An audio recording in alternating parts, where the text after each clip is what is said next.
And hello, everybody. Welcome back to George Gaddis Memorial Stadium here at the campus of beautiful Prospect High School in Mount Prospect. This is week number 4 in a great matchup between the Mid-Suburban League's Prospect Knights against the Central Suburban League's Deerfield Warriors. Second straight week with a Central Suburban League, Mid-Suburban League matchup for Prospect as they defeated Niles North last week. I'm here with Rick Lytle. Rick, what are some keys to the game? Because Prospect is coming off a big win last week. Strong defenses for Prospect. They produced a lot of turnovers with 2 key picks against Ryder, multiple turnovers last week against Niles North.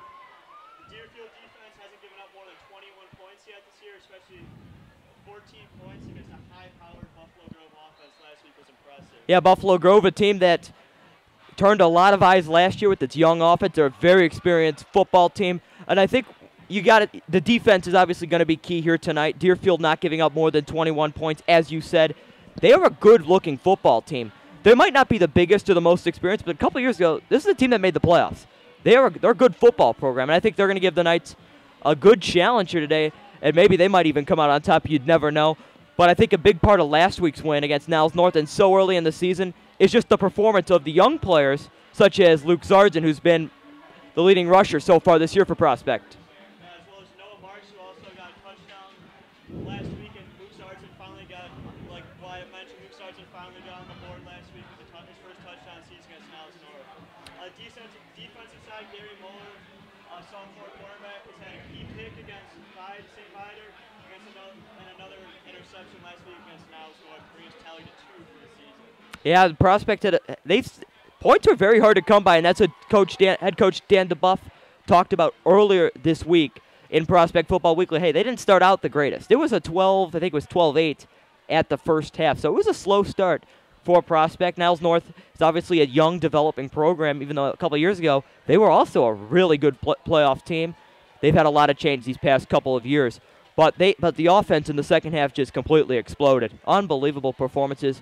And I think Jimmy Martin's a guy you got to give credit to. He had a pretty good game against St. Vider. Late in that game, he was really good.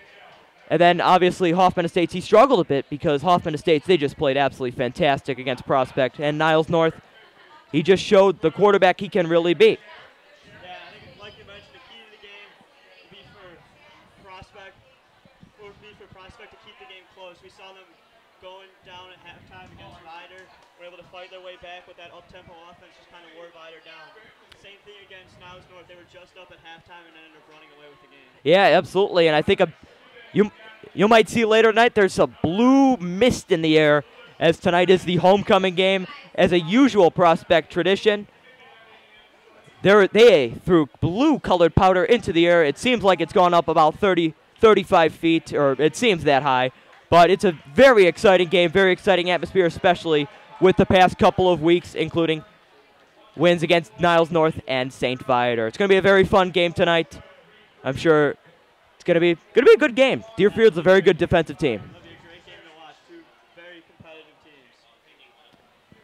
And we'll be taking a break in just a second for our national anthem performed by the Prospect Marching Knights. And also stay tuned for their performance at halftime. It's going to be a fun one tonight. It's a beautiful night. Temperatures are almost ideal compared to when we saw you guys last, which was a rain-soaked game against St. Viator. Yeah, we'll get you the weather forecast when kickoff begins. It's going to be a good football game. It's about 2:04 left before the national anthems begin here at the beautiful campus of George Gaddis Memorial Stadium.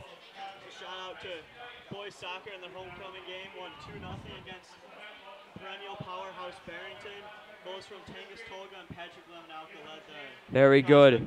Usually they get to play before or at least last year they played before the football game. This year their homecoming game was a couple days ago, so just had to mention there you go. It's a good homecoming opponent. Alrighty.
Good seeing you again. Hopefully see you more. Please.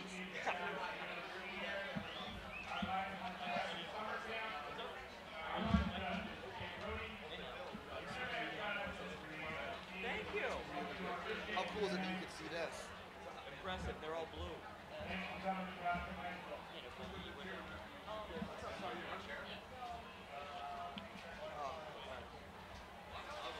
be right next to you guys.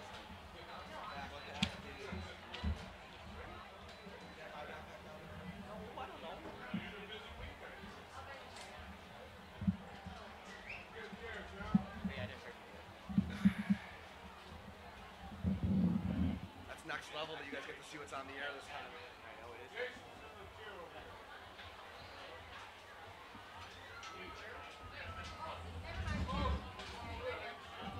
She doesn't want to sit next to you anyway.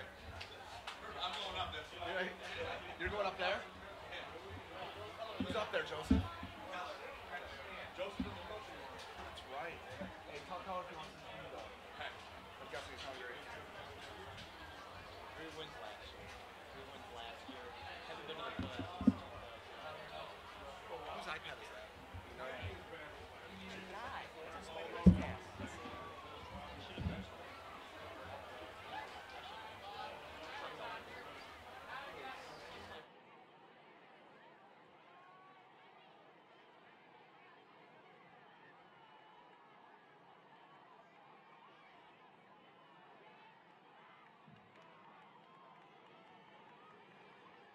It's right in the sky. There's next to the cinema. There's a plus and minus.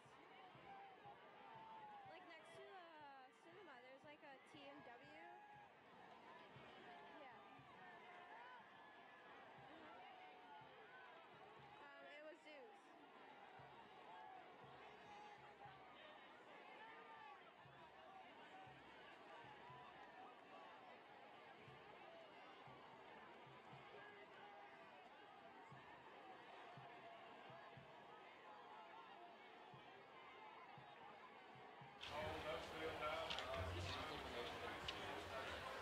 They play person next week. They're 3-0.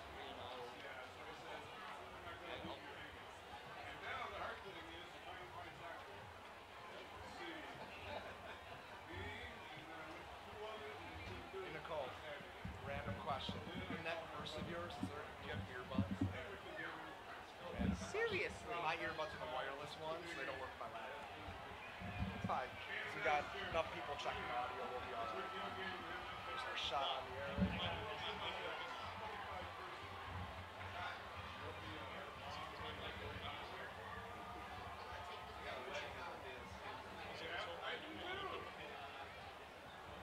your speaker.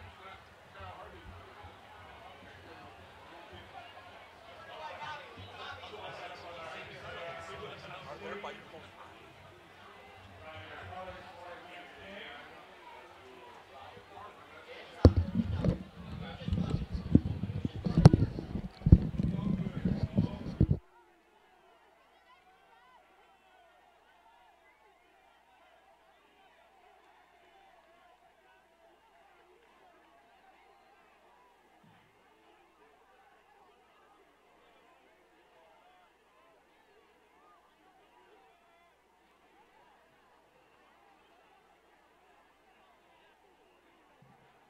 And ladies and gentlemen, please welcome your 2018 Prospect Marching Knights.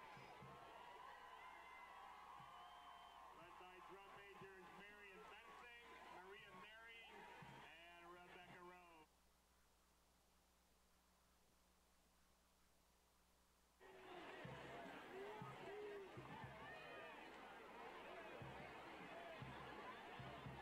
And we're going to ask everyone to please rise and please remove your hats as we honor America and those who protect it with our national anthem. Wait, do I have to turn it on for the national anthem?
As Prospect now takes the field, led by head coach Dan DeBuff, obviously in his first season. They're assisted by Tim Beischer, Brock Collins, Jeff Collier, Kevin Kern, Matt Watson, Dan Keller, Jim Argentine, and Tom Whalen. So if you have been absent with the Prospect football program the past couple weeks, welcome back. Little recap for the past 2 weeks while we were away.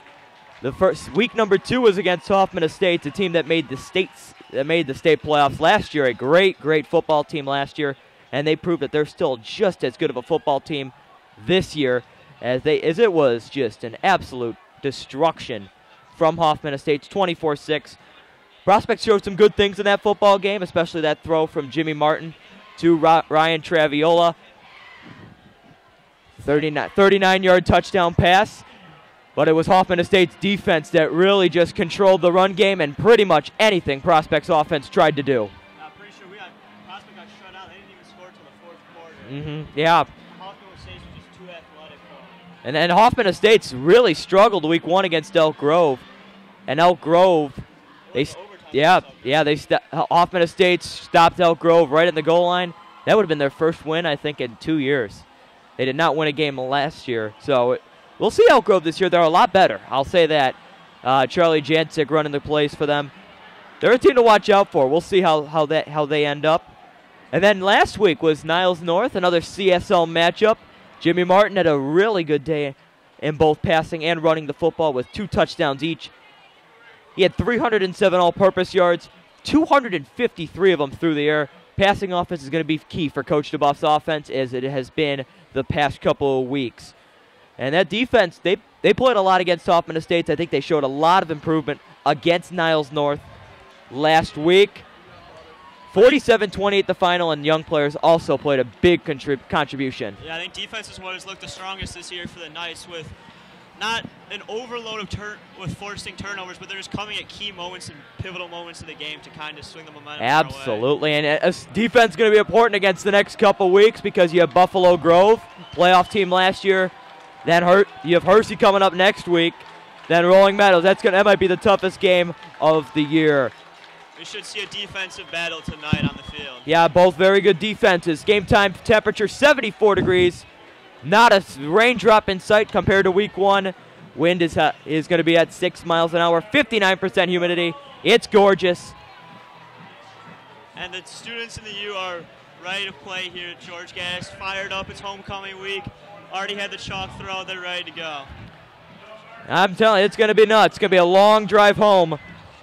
No matter what way you get out of Prospect High School, we'll see how that ends. So it's going to be Deerfield who's going to kick the ball off to begin the game. Prospect's going to return. That means we will see Deerfield with the ball in the second half. And we are on our way here at George Gaddis. This is a return from Noah Marks, number 22. There he goes. He makes the cut. There he goes.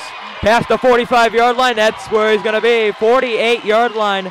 A good return. And we talked about Noah Marks in the open. He's going to be big, not just in the offense, but also special teams as well. Yeah, that is a great return. That is exactly the explosiveness that has gotten him more and more touches as the season has progressed. Absolutely, and that already fires up special teams coordinator Tim Beischer. He's a guy that gets excited very easily, and he should be very excited after that return. This is a four wide set here, and Jimmy Martin's going to throw on the first pass of the game. That's going to be caught by number 15, Ryan Traviola, to about the 47-yard line. It's going to be a gain of about 5 to 6, and it'll bring up a 2nd and 4. Be a 2nd and 5 here for Prospect. Martin is in the shotgun right now. Let's see if this is a run play here on 2nd down. It is going to be. This is Luke Zardzin, and he's going to get very close to the yard, probably about a yard short, and it's going to be 3rd and 1 here for Prospect. Good mix here so far from Dan DeBuff here to start it off. Yeah, we've seen a lot more balls in the air this season compared to the last couple under Sebastian. He's airing the ball out a lot more, especially with more confidence. Big run heavy offense last couple of years, and Zardzin's going to be wrapped up by number 50 for the Deerfield Warriors. That's Luke St. John, a senior, and it's going to be decision time early here for Coach DeBuff and Matt Weber. You're going to go for it here on 4th down. It looks like Prospect is.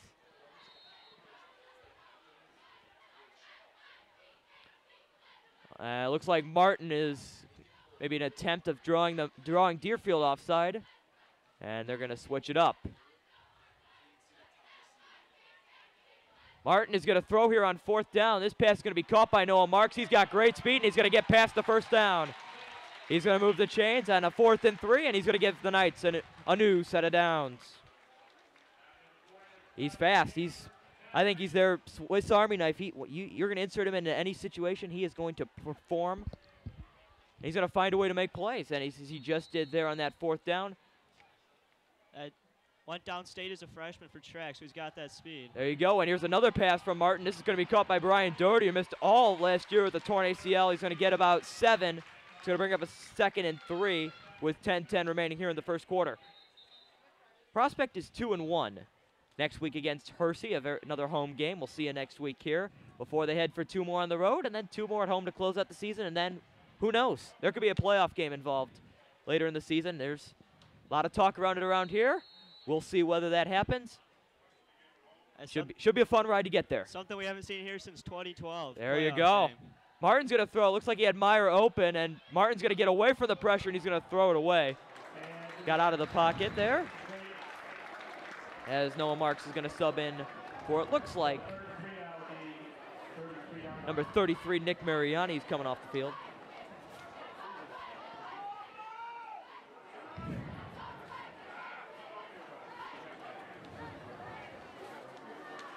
Sargent is in the backfield with Martin is going to be at shotgun again. Another 4-wide set. This is something Dan DeBuff talked about all in the previews. It's like, hey, we're going to be running 4 or 5 wide sets. We're going to be passing the ball a lot this year. He's shown that they're not Jimmy and this offense, they're not afraid to air it out. He's going to go deep here. Ryan Treviola's open, and he overthrew him just a little bit. Jimmy knows he should have made that throw, and now it's another decision time here on 4th and 3. That was a tight throw and a double coverage there for Jimmy. Good risk to take, though, early in this game to test out that secondary to Deerfield. It's going to be, looks like it's going to be 3rd and 3, excuse me. Maybe 4. Yeah, actually 4th and 3. It is 4th and 3, so looks like they're going to go for it here again. 1 for 1 already on 4th down conversions for Prospect. Let's see if they can make it 2 for 2.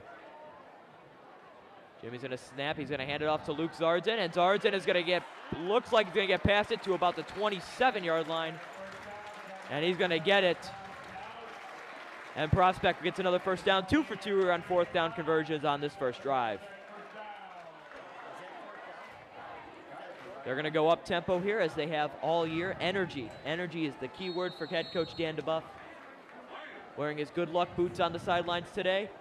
As Martin's going to get out of the pocket, he's going to throw it down the middle. That pass is a little wide. Looks like intended for Matt Meyer, number 88. And it'll be 2nd and 10 from the 28-yard line with 9:22 left in the first quarter. I think that loss against Hoffman was actually his first ever regular season loss in those lucky cowboy boots. Johnsburg, he was undefeated during the regular season when wearing them, so we'll see if that luck can continue over here to Prospect. Yeah, saw that. We had a very interesting question. That was an off-topic question on Prospect Football Weekly, which is actually his favorite day of the week, which kind of surprised all of us. There's Sargent. He's going to break a tackle and get to about the 19-yard line. He might be maybe a yard, probably not even a yard short of a first down. It's going to be 3rd and about 1 from the 19-yard line. Let's see if you get, looks like they might pound it with Zardzin again, or maybe even try for the end zone. 3 guys on the right side. Ryan Traviola, the soul, on the left. And now Brian Doherty will join him on the left side. Everybody's checked in. Almost an offside draw. Deerfield looked like they were getting a little hoppy. And it looks like we're going to have a timeout called by Prospect. They're going to use their first timeout of the half here with 8:46 remaining in the first quarter. Tuck over here in 3rd and 1. So far on 4th and shorts, they've been able to pound it through. So let's see if they can do the same thing here on 3rd down. Yeah, absolutely. A lot of good games going on tonight. Niles North, who we saw last week, they're now actually at Rolling Meadows, and Rolling Meadows, very, very good football. I think they are they can be the most, they are a complete football team. They got a great offense led by Eric Kleniak. They got a good defense led by Jace O'Hara. I think I would be surprised if Roy Meadows doesn't win that game by 50 points. Fifth, wow. But Wow, you're going bold as there. we're seeing from the Meadows how good they've been this year, and we played Niles North last week and saw how weak they were. I think that could be a route for but Meadows. to Hoffman, to Niles North credit, excuse me, they played a good first half of football. It was not like they didn't slack off. They played a good first half. But I think they're a young football team, and I think it showed a lot more in the second half. This is an interesting formation, as looks like that's Martin is going to sneak past a first down. The old Tom Brady move. Gain of 2, it's going to get a first down to the 17-yard line. As the Knights now are in the red zone. You didn't like the Tom Brady reference, didn't I you? did not like that Tom Brady remark. No, well, he's good at doing that, so. As if he was the first ever quarterback to run a QB sneak. Oh, that's an interesting formation, as Martin, it seemed like, didn't know what was going on. And it looks like it was a direct snap to Luke Zards, and he's going to get a gain of a couple. Interesting. Bit of creativity there from DeBuff. Yeah, Coach well, DeBuff. he's a creative man. Sitting down with them and talking, it's creativity beyond his years. There's going to be a throw. It's going to be caught by Brian Doherty. Doherty is going to push his way inside the 10-yard line. It looks like that's going to be a first and goal for Prospect with 8:04 remaining in the first quarter. Prospect starting off the drive. Good start here. Try to execute here for a touchdown. They're going fast here. Similar formation that we saw on 3rd and short last time. Yeah, this is a very interesting formation. It looks like this might be a direct snap to Zardzen. So that might actually be Jimmy Martin, who had the football. It is. Might have been about half a yard there. It's homecoming week here at Prospect. Fans are all decked out in blue, except they're not wearing blue shirts. Natural powder for you. Martin is going to hand it off. This is Zardzen. He's going to get very close. It's going to be about 3rd and goal. Interesting that we're seeing Zardzen here close to the end zone. Seems DeBuff's strategy has been the last couple of games. Zardzen up and down, grounding pound, and then Chef is to get it into the end zone. But he's keeping Zardzen in here. Yeah, watch Noah Marks here, number 22. He might make something happen. Ryan Traviola's in motion. Jimmy's going to throw it here on 3rd and goal. He's going to move around, and he's going to get down. Might have gotten back to the line of scrimmage, or about a yard, maybe a loss of a yard. My goodness, excuse me, on the play, and it'll bring up 4th and goal. And it's going to be Tony Santangelo on to attempt a looks like 22-yard field goal. Tony Santangelo, proud member of the Prospector. 22 yards from just dead center. The wind really not a factor here. It's on its way, and it is perfection. Tony not only just kicked that field goal correctly, as according to our advisor, Mr. Jason Block, he designed a great back page, which he did. Check that out. The Prospector newspaper. Ask your children for it when they come home this week.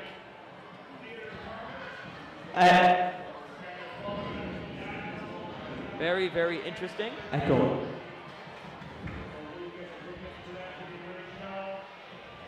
Let's see what Deerfield does here. I think that's a big victory for them. Getting Prospect to only settle for 3 on that drive.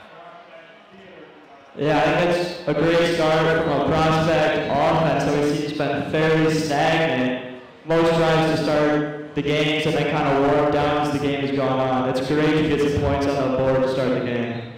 Yeah, absolutely. And Deerfield, I think that they're coming away with a huge win there. And let's see what they do on their first drive.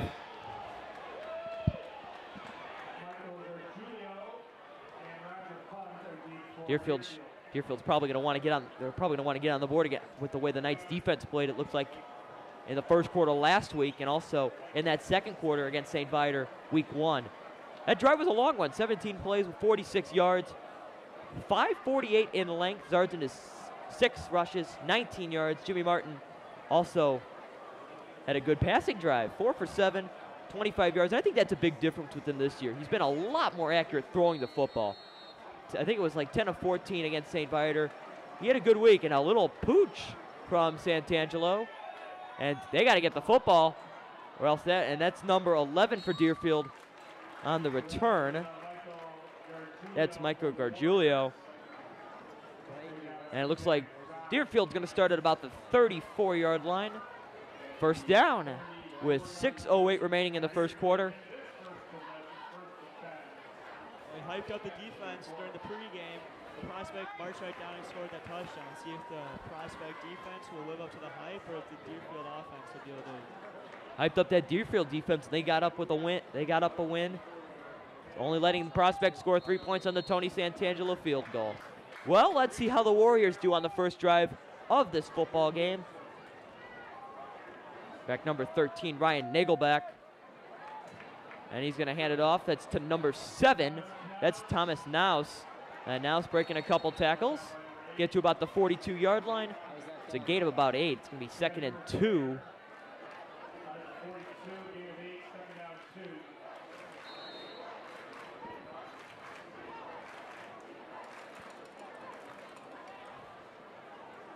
We talked about having a low-scoring game, and we might be heading that direction.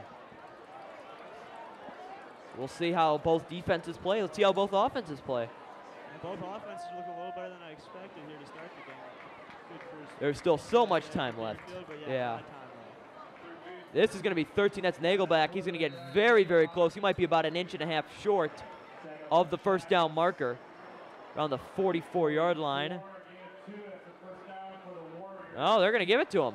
Very interesting there. It looks like that second effort got him right where it needed to be. And it moves the chains for Deerfield here on this first drive of their offensive possessions tonight. We would like to thank our sponsors tonight, Buffalo Wild Wings in Mount Prospect.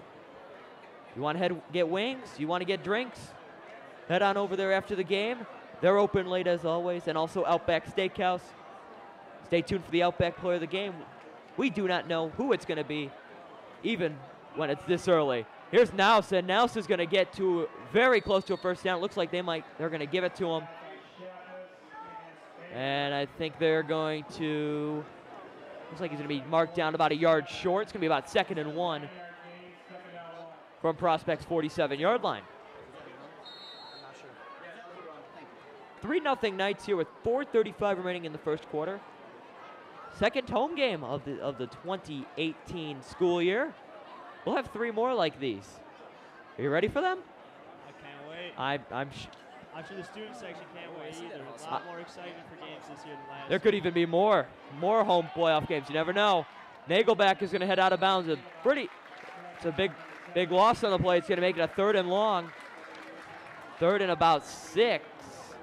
It's great being here an hour and a half before the game and seeing students already ready for the chalk throw and to fill in for the student section. Just bring that excitement back to Prospect football. Absolutely. A lot of white in the crowd tonight. They brought the shirts they don't want anymore.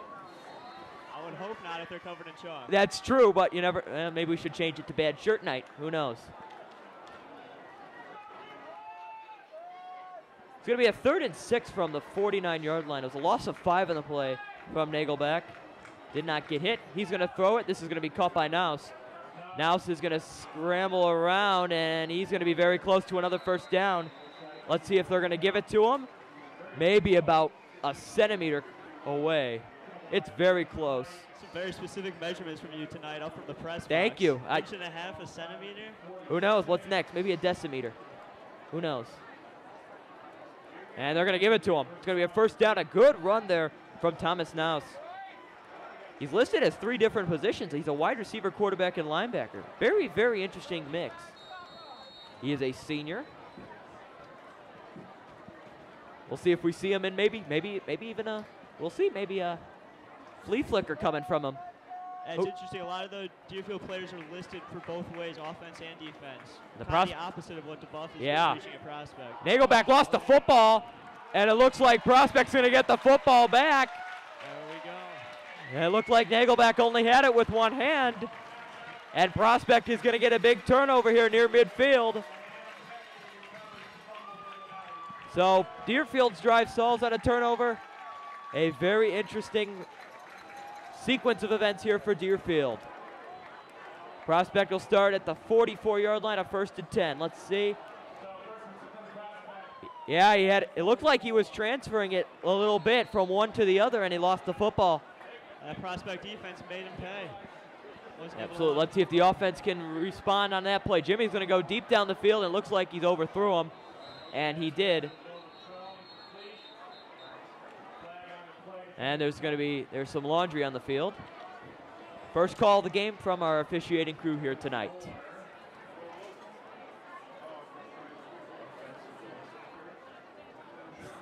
Looks like it's near the 46-yard line. Might be a hold here against Prospect. And here is the call.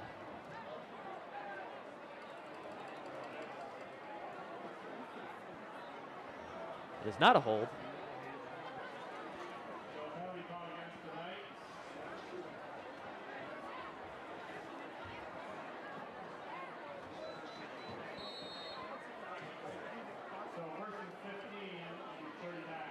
It's a 1st and 15 now after the 5-yard penalty from the 39-yard line. And here's Schaff. It looks like that's Zardzin. That is number 24, Luke Zardzin. Got a good chunk of that back. Got about a halfway there.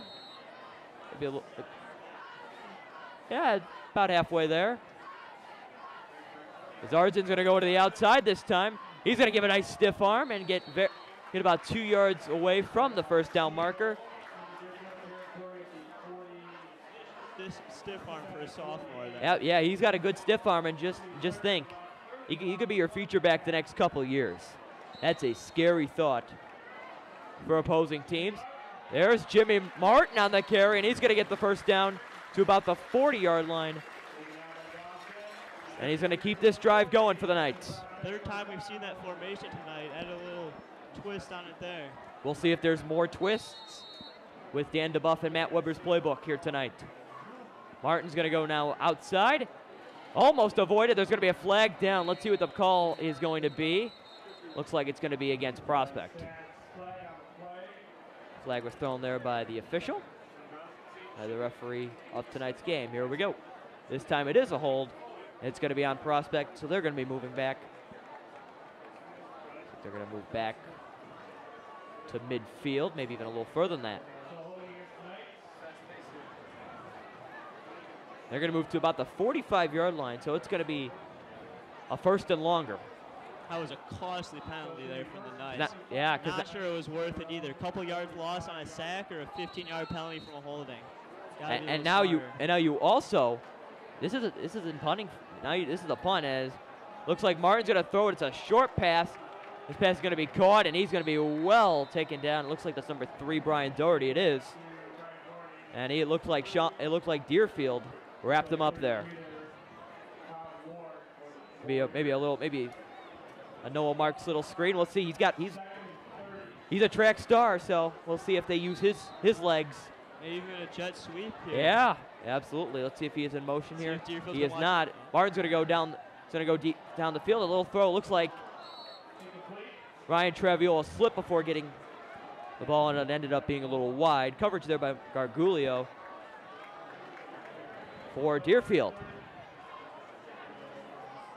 Deerfield's got a very tough conference because they have that powerhouse in that conference. I'm not sure if you heard of them. Their name is Maine South, and they are a good football team.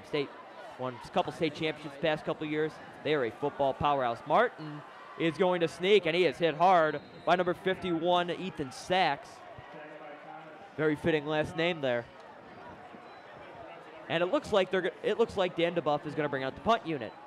Yeah, Shams will be out here for the punt. He was a little shaky to start the season on some of his punts, but last week against Dallas North had some big punts. It looked like he was a little shaky when he fumbled the snap last week and then took it for like 40 yards. Yeah, hopefully he got some confidence back after he called a better punch last week. Yeah, Dan DeBuff said that wasn't really planned.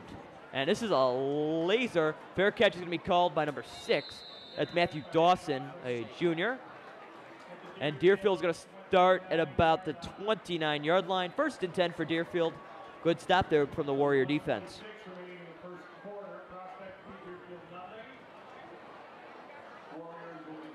Yeah, Prospect was just driving all over Deerfield in that first drive, and they had nothing there. All the penalties certainly did not help. How wide you want it? They did not, and I think that penalty is absolutely costly. And penalties have been, I think, a big. I think especially that St. Viator game, or a couple big-time hits that were called personal fouls. That cost the Knights a lot of yardage, so penalties are going to be key against a team like Deerfield. Deerfield's proven that they are a good defense. They've held the Knights only to 3 points on 2 drives. It looked like they might be heading to the red zone again. Here's number 22 for the Warriors. That's Roger Hunt. Might get back to the line of scrimmage. Gain of maybe a yard to about the 30. It's going to be 2nd and 9 with 1:14 remaining in the first quarter. Y2 Trek Rick Lytle from George Gaddis Memorial Stadium on the campus of Prospect High School. It is 3-0 Prospect as we wane down into the final minute of quarter number 1.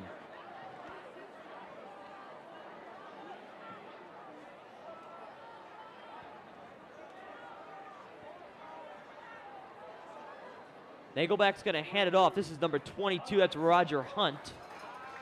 And it looks like there was a group of Knight defenders waiting for him at about the 32-yard line. It's going to be about 3rd and maybe 7. There's that punishing Knights defense we've been talking about, led by Brock Collins, the defensive coordinator. There you go. Just hard, all yards against the Prospect defense have been hard-earned. Yeah, Prospect alum. He's won a state championship back in the days of Coach Brent Perlman. Perlman now a defensive coordinator with the Fremd Vikings coaching staff. He's at Wheeling the past couple years, replaced by Brian Huck, who we'll see later in the season. Nagelback is going to throw. He is in a lot of trouble. And that pass is going to be incomplete. Great coverage there. So that was number 5, Jack Kasmer. And it looks like Deerfield is going to punt with 2 milliseconds remaining. Here, 2/10 of a second. 2/10 of a second, Wyatt. Hey, you know, it's tough. A little too accurate with your measurements tonight. Not too accurate. Thank you. You just know how to make me feel good.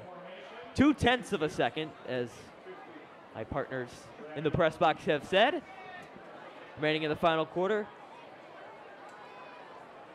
They're going to get it up, almost blocked, and he's got to be careful not to run into the punter. And a fair catch is going to be called. That's going to end the first quarter with the score: Prospect 3, Deerfield nothing. Prospect is going to start the drive, 1st and 10 at the beginning of the quarter. They're going to switch sides. I'd say that's just about what we were expecting from the first quarter. 3-0, low scoring.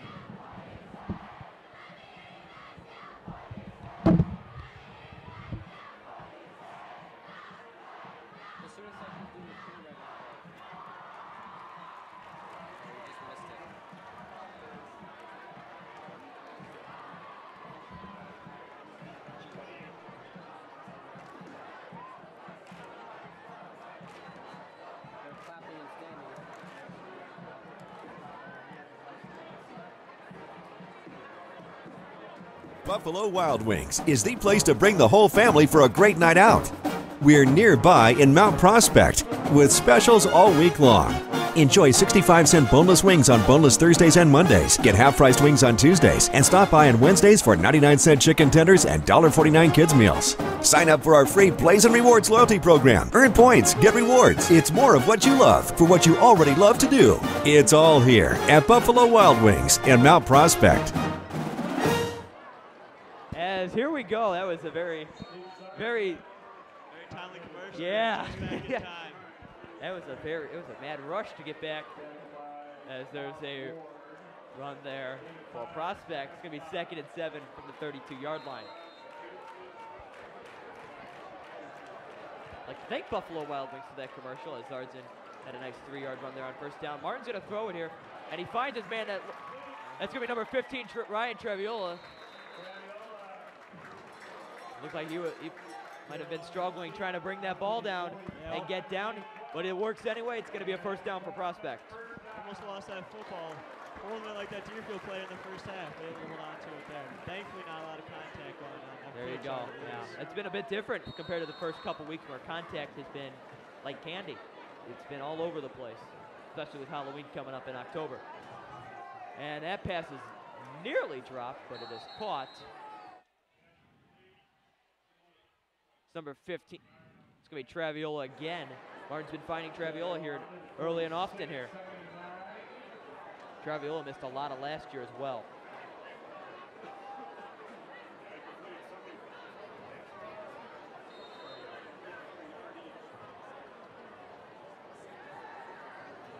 Jimmy's going to go, and he's in a lot of trouble, and he is going to be brought down by number 7, Thomas Noss. He has been a force on both the running game and the defensive game. Big loss on the play. It's going to bring up a 3rd and long. A lot of 3rd and longs for both teams here to start the game. Not a lot going on offense. We saw that first drive from Prospect, and not many first downs from either team since then. Absolutely. Obviously with this, let's see what they do. It looks like it's going to be a pass. Maybe not. It's going to be a scramble from Martin. Martin's going to get a block or two. He's going to get a lot of it back. A good job by Jimmy there, gaining a lot of the yards back from the previous play. It's going to be a 4th down, and it looks like Dan DeBuff is going to keep his offense on the field. How do you feel about that call this early in the game? I think, you got to go for it. I mean, this is a Deerfield defense that has proven strong, but there's a backside to this. You could be in a lot of trouble giving them field position like this. Putting a lot of trust in his defense with possibly giving Deerfield the ball in this situation. See if Dan DeBuff might call a timeout here in a second. I think they're going to take a delay of game, maybe. Maybe, we'll see. We've seen crazier things. They're going to just draw it offsides, maybe. And Dan DeBuff's going to use his 2nd timeout of the half. He's going to have one remaining in the last 9:37, with Prospect still leading 3-0 as the underground is still just absolutely vociferous today. But it's homecoming. Lot of activities going on. The all-class reunion is tomorrow, 1 to 4 here at Prospect High School. All Prospect graduates, you want to come back to see your glory days? Come back to Prospect, and you'll probably see a lot of people like that, just like you. Yeah, as you guys see the crowd right now, I think that, in my opinion, that first game against Vider kind of set the tone for the season. I think winning that game is just going to increase the number of kids and students at games for the whole year. I think that just set the tone and brought a lot of excitement back to Prospect. Absolutely. I mean, nothing truly beats when they were about it was like a giant mob coming when I was trying to report the game against St. Vider, and also stay tuned for another report for tonight's game on ProspectorNow.com. If you want to stay up probably into the 12:30 hour, it'll probably be up by then.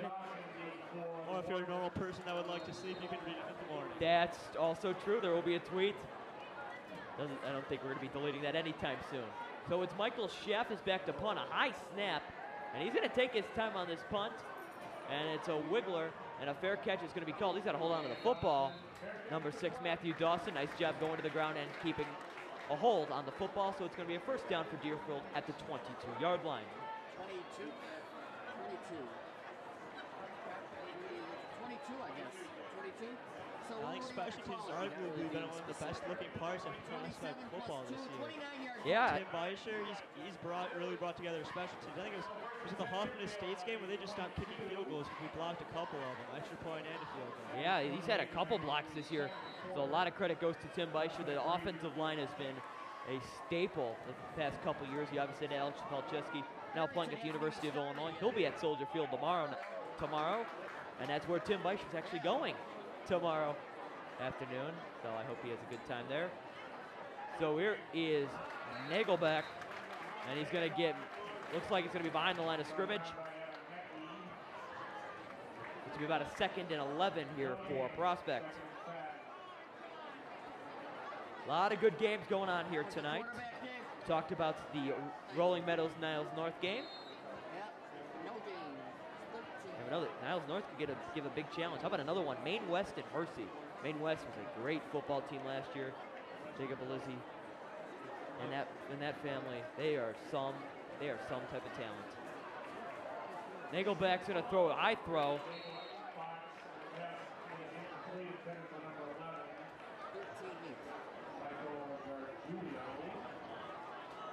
And the pass is incomplete. It's going to be 3rd and 10 from the 22-yard line. Niles West also goes to Buffalo Grove. We'll see Buffalo Grove in 2 weeks. That'll be a lot of fun. And that Hersey game coming up should be a test for the Knights. 3-0 Hersey Huskies. We'll see how the Knights fare against a really good team. Yeah, Glenbrook North heads to Elk Grove. Elk Grove talked about them being improved. They could, I think they could win a game before the end of the season. I think that's a good expectation for them. And last couple Maybe years, a couple. Yeah. Last couple of years, it's been about the only game we win in conference. That might be a challenge this year. Yeah, we lost to them a couple years ago. Chuck Fleming, a running back for Elk Grove, he had one heck of a day. And Nagelbeck's gonna go throw here. He's hit as he throws it. It's gonna be caught. What a throw and what a catch by Gargulio. And he's gonna get a first down. Nagelbeck was drilled on the play, but he still makes a great throw and gives Deerfield a first down. That is some type of pressure by the Knights defense and some kind of throw from Nagelbeck there. Good thing this isn't the NFL. The rest might have found an excuse for like a 50-yard penalty. Those rules are getting absurd over there. They do a good job, our officials. It's tough now because the rules, they've obviously changed. There's player safety is a huge emphasis now. It's tough, and I'd stand right on the sidelines during the road games. I was talking to one of them, and it looks like Prospect will give 5 back to Deerfield as they will jump off sides.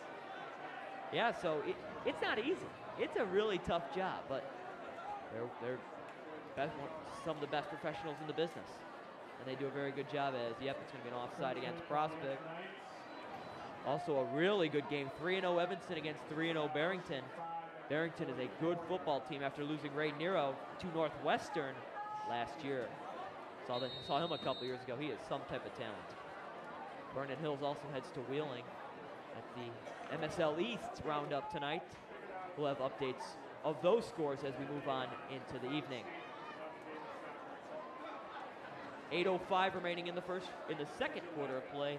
Prospect still has a 3-0 lead. Nagelbeck is trying to run away. He's got some good speed, and he's going to get near the first down. Let's see if they're going to give it to him. I think they are. To about midfield, and they are going to give it to him. It's going to be a first down for Deerfield.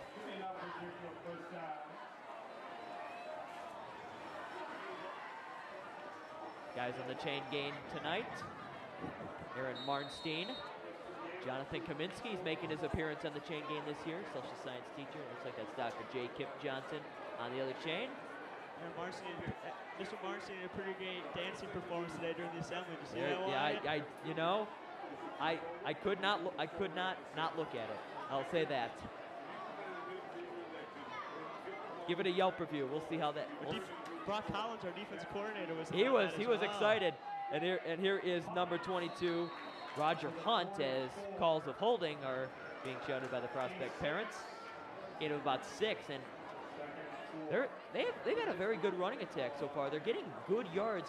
It seems like a lot of times they touch the ground.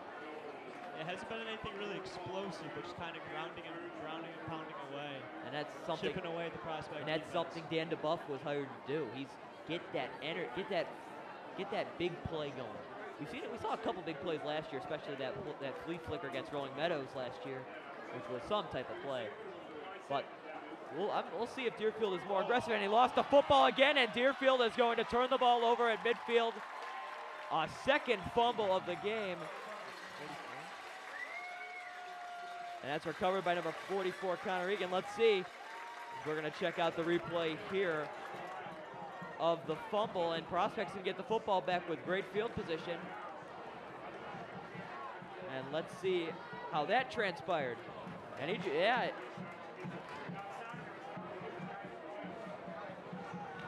yeah, good job there by the Knights defense, include Jack Friedrichs, who's now looks like he's a solo linebacker this year. He's played great. So running back last year, scored against Niles West. Great job by the Knights defense. Yeah, he's had a couple sacks this season. Yes, he has. A couple big ones. Big one against Vidor at the end of the game to kind of cap that game off. Jimmy is going to scramble, and he's going to get back to the line of scrimmage. It's going to be about 2nd and 10 from the 44-yard line. And as you mentioned, this defense has been very good. They've been on the field a lot. They've been given a big assignment against Hoffman Estates, who it looked like that defense at the end of the day was exhausted. But they played their butts out, and I think that just shows the credit that deserves to go to Brock Collins, the defensive coordinator. Looks like Schaff is on the carry. It is. Looks like he has maybe a little trouble holding on to it from the handoff. Gets a gain of about 3. It's going to be third and 6, gain of 4 from the 48-yard line. Yeah, you got to remember, when they go up those 24 points against Hoffman, they were often starting defense within their own half. Yes, they were. Jimmy is going to scramble, and he has a pack of Warriors, and he's going to be very close to a first down. Let's see whether they're going to mark him down. Our color commentator thinks he has a first down. And I think it's going to be very, very it's going to be short, maybe about a half an inch, half a yard. They're going to scramble it in here. Let's see if they got it. There's a flag down. This could be big. This might make the decision for Dan DeBuff a little more challenging. I wonder what the flag was. It seemed like there was a lot going on. Might be a formation penalty against Prospect. And let's see the call. Very quick play there from head coach from Buff. Let's see. It's a sideline warning against Prospect. A very interesting call. That's like that's the second straight home game we've seen sideline warnings. Yeah, And this one, it's going to be, it looks like the calm and cool, collected Dan DeBuff. He seems very confused as to what that penalty was for. It's like him and Dominic Cannon. It came from the ref all the way on the other side of the field by the Deerfield bench. This is a very interesting, I don't think we actually saw the penalty from the referee. And not only is it a penalty, it's also a loss of down. This is going to bring Michael Schaffis out to punt the football. So that that's huge. And it's another and penalties have been very costly this year for Prospect, and it's shown here again. Well, let's see if Schaffis can get this away. That's a good punt there, a deep punt. Let's see if Deerfield they're going to call a fair catch. It's number 9. That's Adam Pottinger. It'll be interesting. Another football team has been running sprints Saturday mornings after film based on the number of penalties. I wonder if that one will get factored in there, a penalty on the head coach. I don't think any of the players are going to be mentioning that's Coach DeBuff tomorrow morning. Maybe a sprint, maybe a suicide for Coach Dan DeBuff will be in the... He's a young guy, graduated from Carthage, was a good defensive player there, also played a teensy bit of quarterback there. He's young. He could run. He can run. He walks fast, too, on the sideline. But in the weight room with the players, too, warming up Jimmy before the game. He's a fairly active part of the program.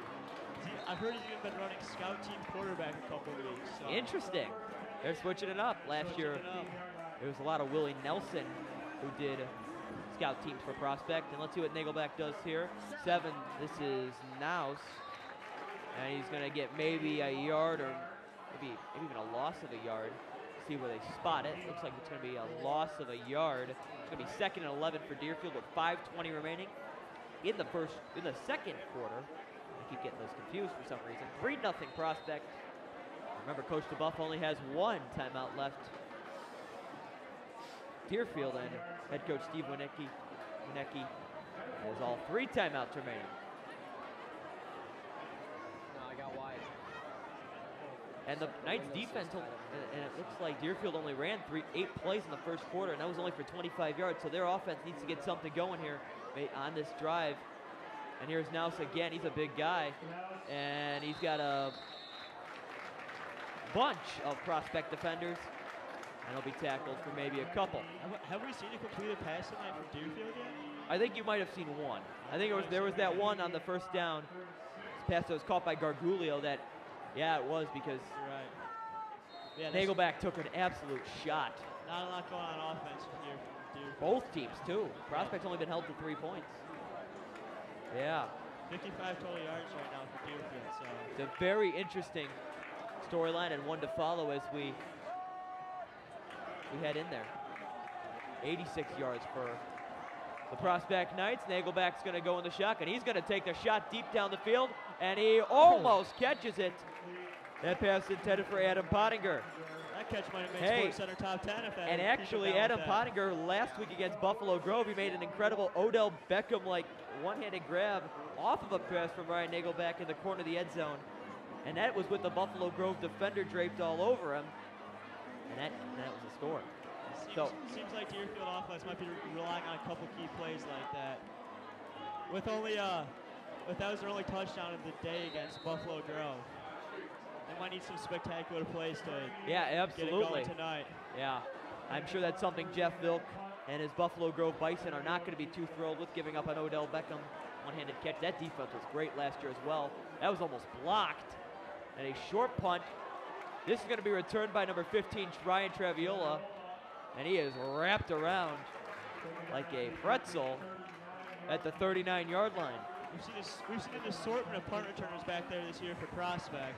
It's the second time tonight we've seen Ryan Traviola back there, so let's see if Dan DeBuff stays with him for the rest of the game. Yeah, you've also seen Nick Mariani return punts, but he had a fumble against Hoffman Estates 2 weeks ago on the road at the wonderful field out there. It's a beautiful field out there, beautiful venue, very small actually.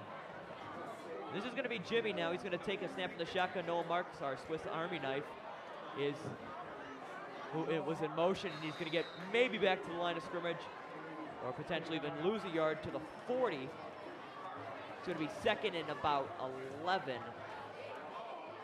It's like Deerfield's been watching their film so far. Yes, they have. It seems like most of the times Noah Marks has been in on offense, at least to start the season, less and less the more we go on, but he's been in on a lot of shots. Absolutely.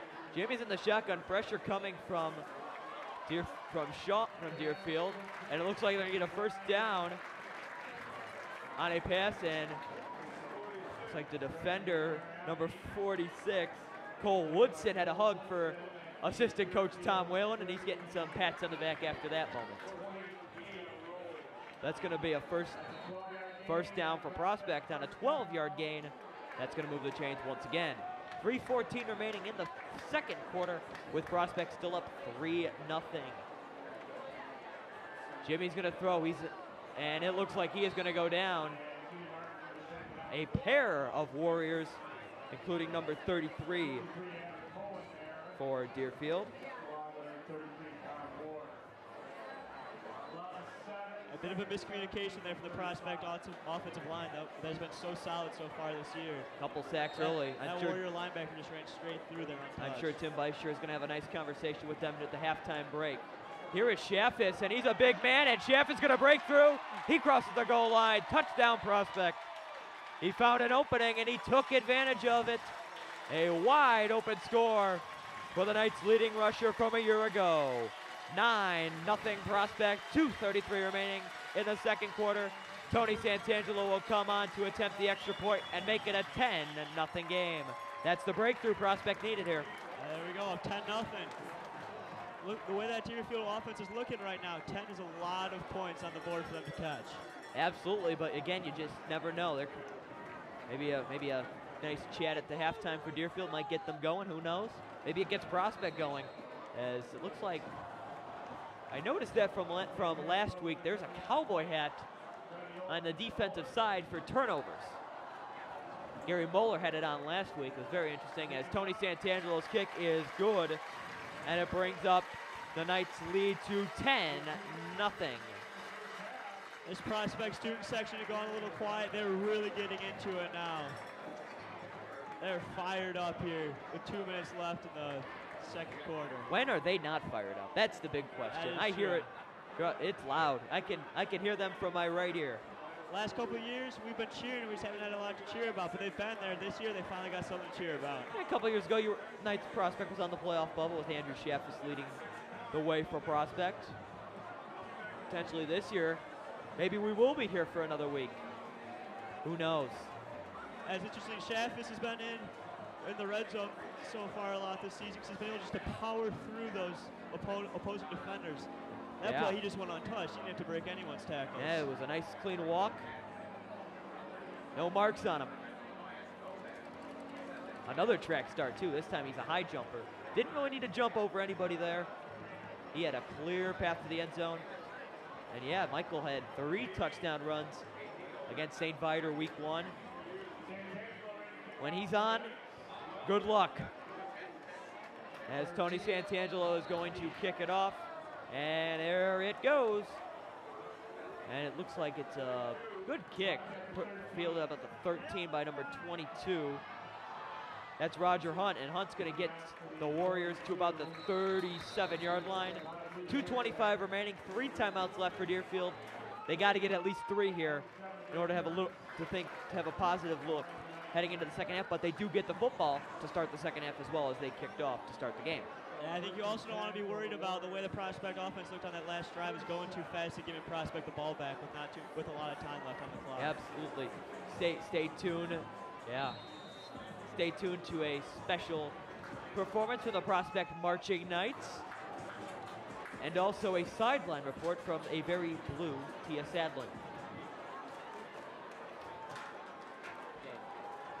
She did participate in the color throw, and I'm sure you will see it when you see her talk to Coach DeBuff. I'm sure he'll be very, very excited. And he's going to get half of what he needed to get a gain of about 5. So it's going to bring up about a 2nd and 5 for Deerfield.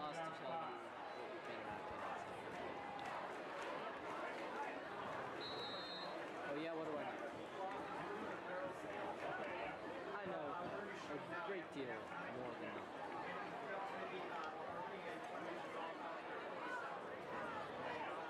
See if Nagelback is going to maybe take a shot here. They're in a 4-wide set.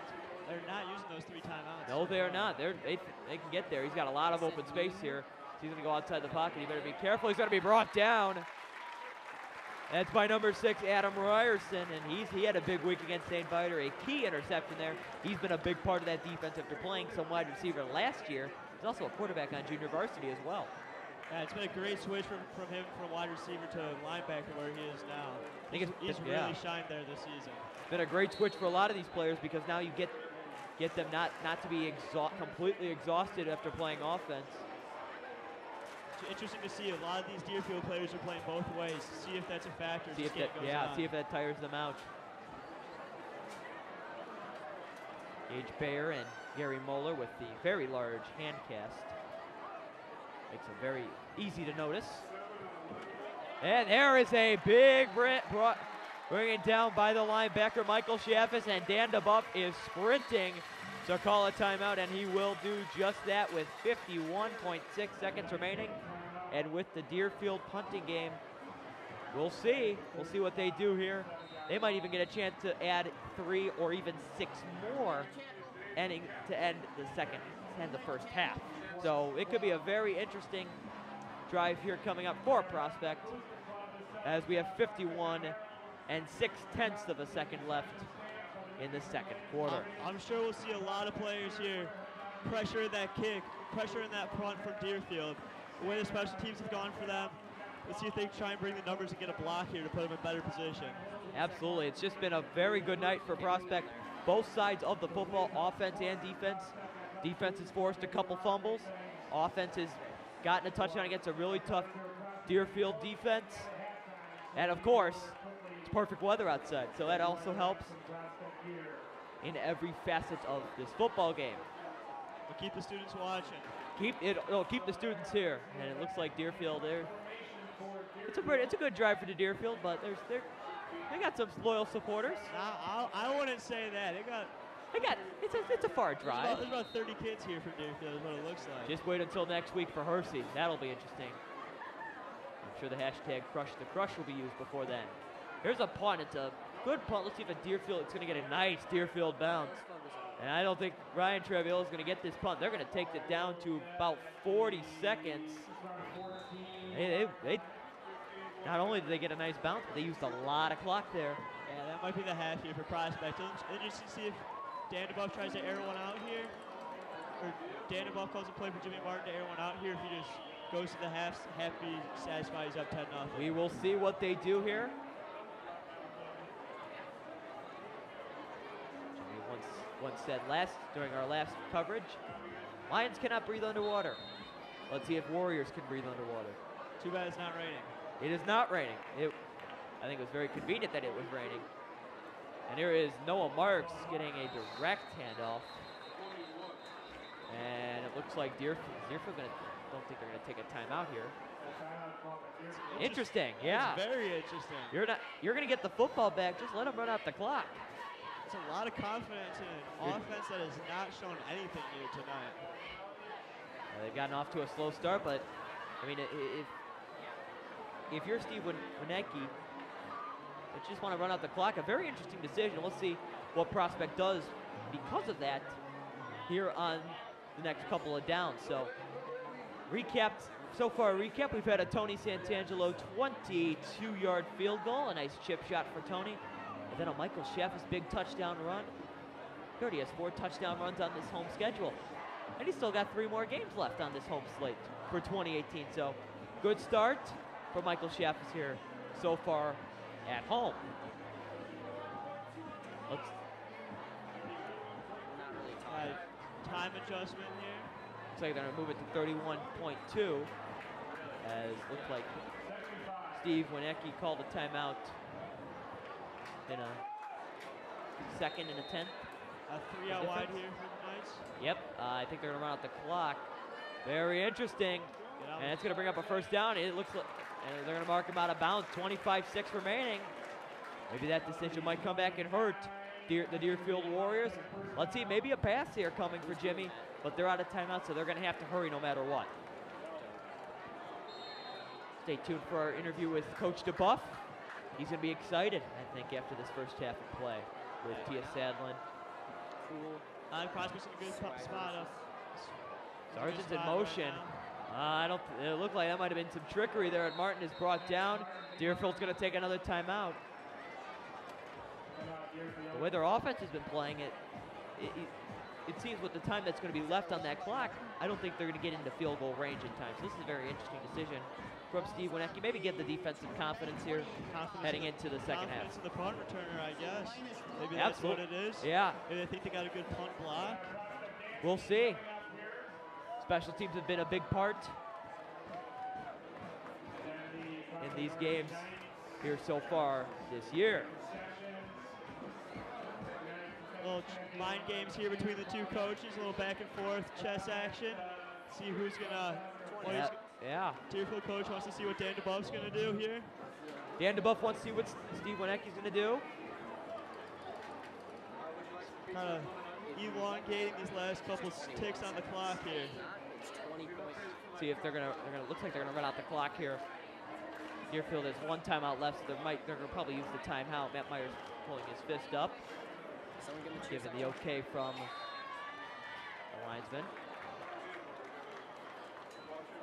And they are gonna run, and he's gonna. And it looks like that's Sargent. He's gonna be brought down. 15.9, and we're gonna have a punt.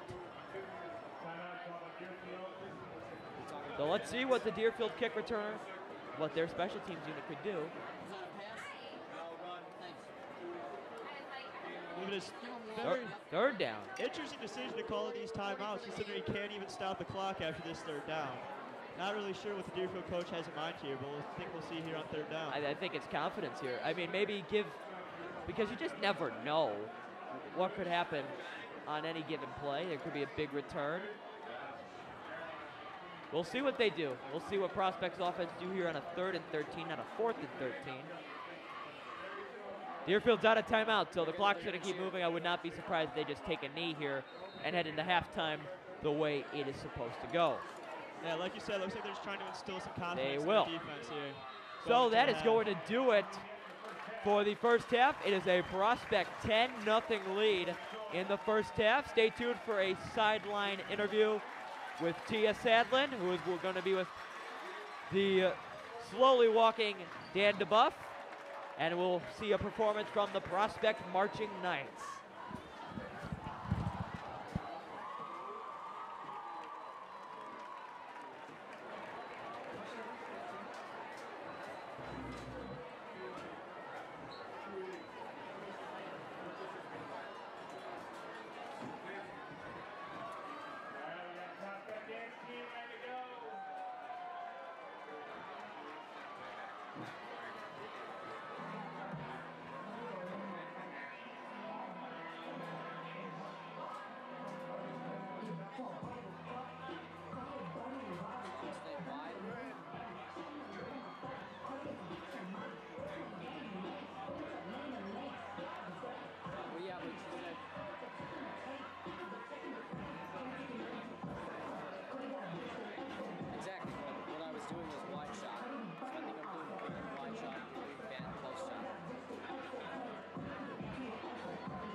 Carson.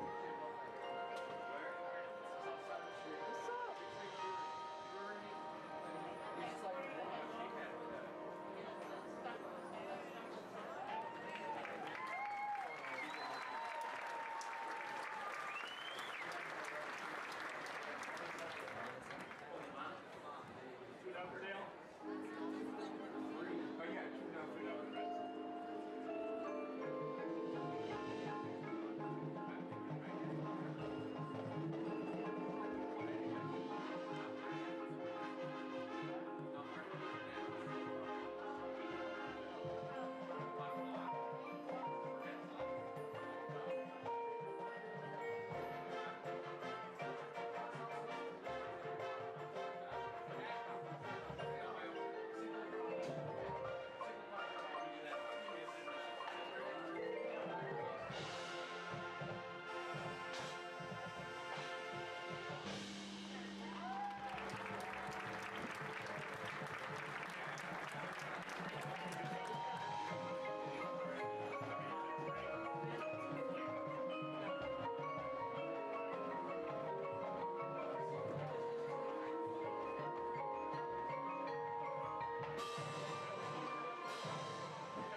Buffalo Wild Wings is the place to bring the whole family for a great night out. We're nearby in Mount Prospect with specials all week long. Enjoy 65-cent boneless wings on boneless Thursdays and Mondays. Get half-priced wings on Tuesdays. And stop by on Wednesdays for 99-cent chicken tenders and $1.49 kids meals. Sign up for our free Blaze and Rewards loyalty program. Earn points, get rewards. It's more of what you love for what you already love to do. It's all here at Buffalo Wild Wings in Mount Prospect.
And we welcome you back to a beautiful night at George Gaddis Memorial Stadium. We apologize for the audio difficulties on the sideline report with Tia Sadlin, a blue Tia Sadlin, with head coach Dan DeBuff, who is also wearing blue. But head coach Dan DeBuff was very impressed with their team performance in that first half, excuse me. We were about to enter the second half of play. But he was very impressed, and I don't see why he shouldn't be. Yeah, I think you gotta love Prospect up 10-0 right now. I think he should be really happy with that. He's not really looking for a ton out of his offense tonight. He's looking more for the defense and his offense just to get him enough to get the win. I think Deerfield should be very happy that they kept it at 10-0. Even though Deerfield should be happy they kept it at 10, I think 10 points feels like a lot right now. It does, but that offense could get going. You never know. We'll see what head coach Steve Wienecke talked about in that first half break. So we'll see. There's a lot of football left, 24 whole minutes, as we have some beautiful scores all around the Mid-Suburban League. Rick is getting close to his prediction on Niles North and Rolling Meadows, with Rolling Meadows being up 35-0 at home. Before it's even reached halftime. Okay, all right. We don't need to know. We also have Maine West and Hersey. Hersey, who we have next week. Two very good teams. Hersey, an undefeated team. That is 7-7 right now. Yeah, they're both very good football teams, especially on defense. Looking over to the Mid-Suburban West. There's a lot of good games going on there. Check that Evanston-Barrington game. That's Evanston's up 13-7 on Barrington. They're both 3-0 teams. They're both very good. Those are two powerhouse teams every year. Powerhouse football programs. Powerhouse basketball programs. Well, yeah. Powerhouse everything programs is pretty much yeah, how it goes. well, Evanston High School, beautiful high school.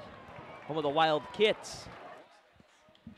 And here is our 24-minute stats after the end of one half. Prospect has rushed the ball 26 times, and they've gotten 95 yards. Not a bad start for them. 8 of 13 on passes for 47 yards.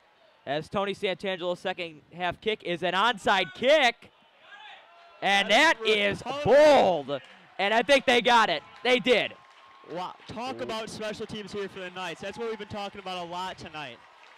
Very well, yeah, very well executed there by Santangelo.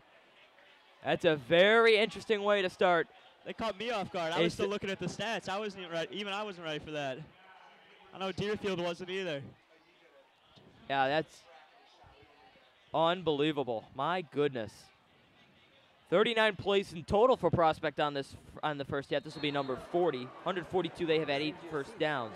Sargent's had a good day again, and it looks like somebody jumped on Prospect's side. It's going to be a false start. Luke Sargent has been very good, averaging about 4.6 yards a carry with 10 and 46 yards. Jimmy Martin has been 8 of 13, not bad, 47 yards. Deerfield's has actually had some pretty good numbers. 16 rushes, 44 yards, not bad. 2 for 5 passing and 12 yards. 21 plays, they've had 56 yards, been 4 first downs. They've been led by Thomas Naus, who's had 6 and 31. I think the most staggering stat there is a 39 plays for the Knights and only 21 for Deerfield, just showing the domination. They're owning the time of possession, and there's a loss on the play there, it looks like, from Zardzin. And now it's just Jimmy alone in the shotgun and a 5-man set. See if there's going to be someone in motion here, or they're going to throw it. And Jimmy is in trouble. He is going to break a tackle, and he's going to go down. It's going to be a loss of about a yard or maybe 2. Good pressure there from Deerfield. Number 51, Ethan Sachs. Had his name called a couple times, both on the defensive side. That's a perfect defensive last name. And that might be his second, at least it was definitely his second sack of the night. He's had a good night. Fitting last name. Here's looks like there's an option, and Jimmy's going to carry it for another 2 or 3. It's going to be a 4th down, and they're going to call out the punting unit. So the onside kick's going to result in a Prospect punt, but a very bold call from Dan DeBuff to start the half, no doubt. It is 10-0 as a roller coaster is being ridden on by the Underground. It's our student section here at Prospect. Next week you'll have the Orange Crush, which I think is just an awesome name for a student section, no offense. By the way, they did copy our powder throw, though. Oh, so everyone did. That's an out-of-bounds punt. It's a short punt. Let's see where they're going to mark it. I think it's going to be probably about the 38-yard line. Mark it about the 37. That's where it went out of bounds for Chaffis. So a short punt there, and that's where Deerfield's going to start. You think you got to get points on this drive after what the defense just did after the onside kick. Yeah, you would think so, especially going down 10-0 at half. It would be huge for Deerfield to get something going here on offense, just to get some more confidence in the offense, because they've shown nothing so far. 66 yards. That's just, or 56 yards. You got to get better than that. Doing it. Yeah, got to improve from that. Right now there's a meeting going on with Dan DeBuff, Matt Weber as well, and the offensive staff, trying to get something going for Prospect here. Just the Chaffison touchdown and Santangelo field goal. Here is Naus, and he is going to bull his way for maybe a 1st down. It's a big gain. They're on 1st down. They're going to get close to midfield, but last time they were pretty close to midfield. They lost the football on a fumble by Roger Hunt. 2nd and 1 from the 37-yard line. 2nd and very short. Very, very short. maybe about a length of the football away to get there. We're going to measurement on this one? Nope. They're going to get it anyway. As Nouse gets a couple more after that, and they're going to cross midfield into Prospect territory.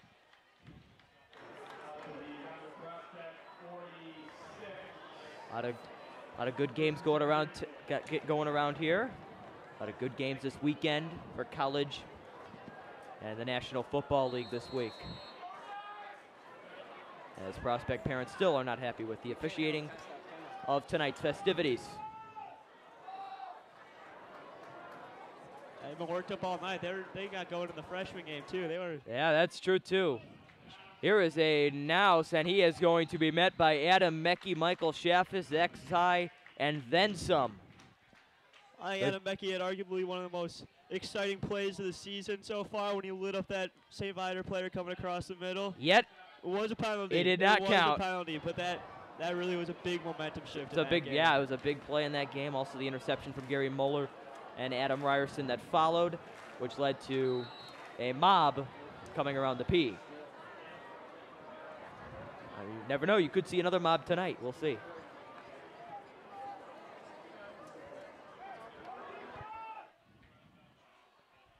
As mentioned, Hersey comes into town next week. The very short 2.5-mile drive.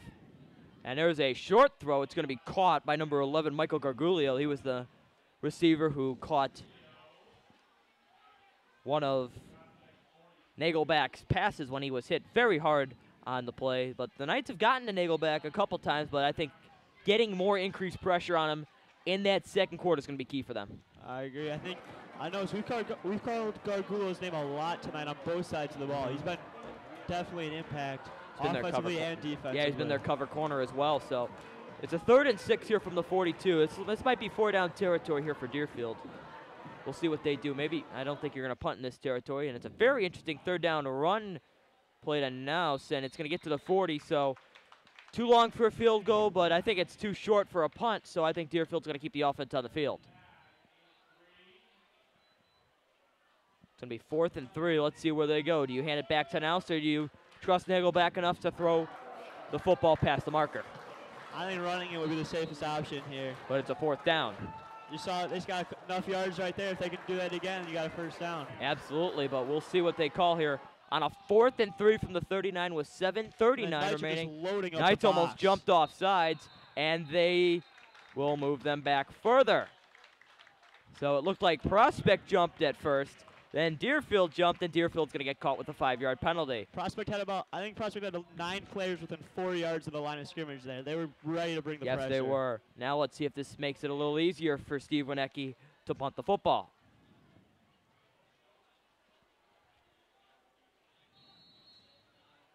And I think they're going to keep the looks like they're going to keep the offense out here.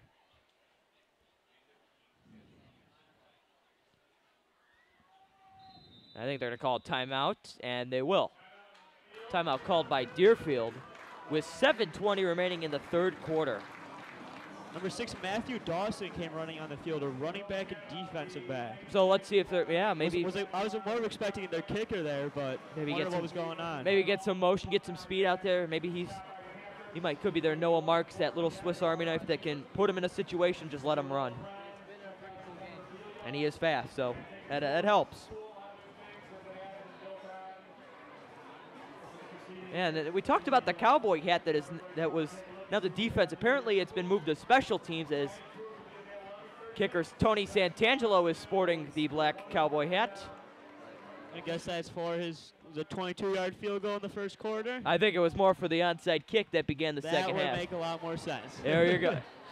He caused a turnover, just a turnover that Deerfield never even had the ball for. So. See, it's a very interesting hat design, too. Looks like it's made of plastic.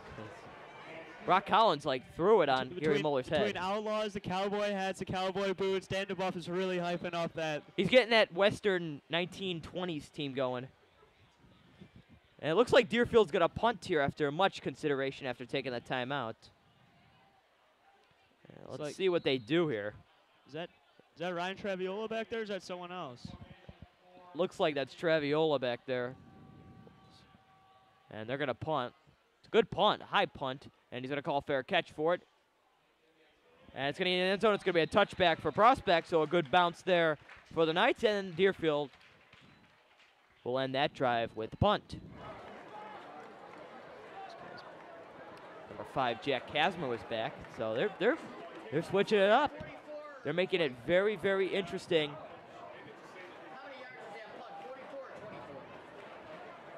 There on the play.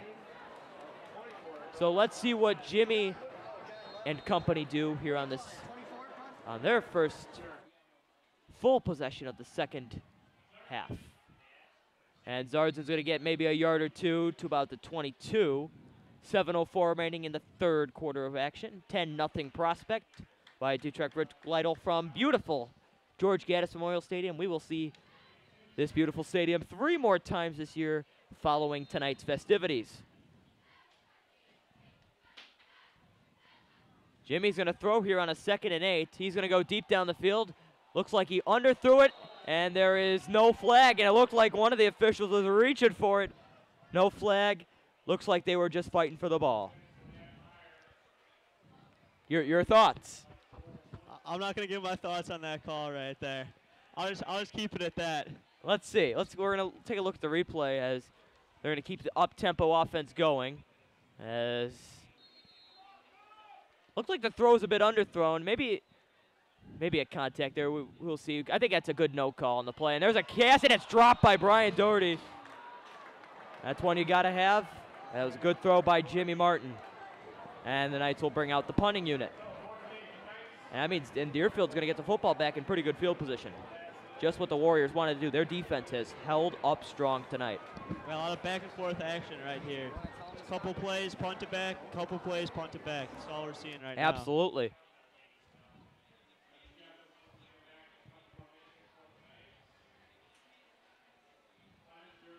See if the Prospect Knights can rally the troops here. The notable hashtag created by quarterback Jimmy Martin. Chaffis is going to move a little bit, and then he's going to punt. This is a good punt. Deerfield is going to let it bounce, and this is going to go way back to about the 6. It's going to keep going to about the 14-yard line. That is a great punt, and Brock Collins is about to go onto the field and celebrate with his unit. Or he's just going to make a long run to the sideline. That was a 64-yard punt there from Chaffis. It's an absolute bomb. Yeah, he had helped with that bounce as well. It was a good punt. The wind has been very in the favor of Prospect. It's been a good night to kick the football. How would you take a look above the field goals? Just going to let you know that those things aren't they're moving a bit. Move. They're meandering a teens. I'm going to give all the credit there to Chaffis on that punt. I think that was mostly power. Oh, yeah, I'll give give power foot, power turf. Here is a run from number 22, Roger Hunt, and he is going to be brought down by a trio of Prospect defenders. And he'll bring up a 2nd down and a distance. He does not get back to the line of scrimmage. The lights are on here at George Gaddis Memorial Stadium. Pretty soon when we start our broadcast, the lights are only going to be on, and it's going to be just like this. Daylight savings is coming.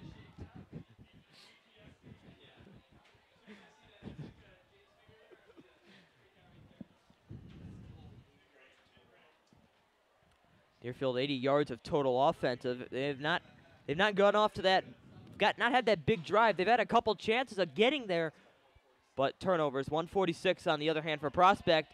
Snagelback's going to run outside the pocket. He's going to throw down the field. That's going to be caught by number 12, Evan Kugelman, a senior. First time we've called his name tonight. Gets a big first down for the Warriors. Yeah, but you see if they try and go to him more here with not a lot going on with the rest of the guys right now. See if they can maybe get something going. Absolutely. 5:31 remaining. Deerfield's got to get something going on this following drive.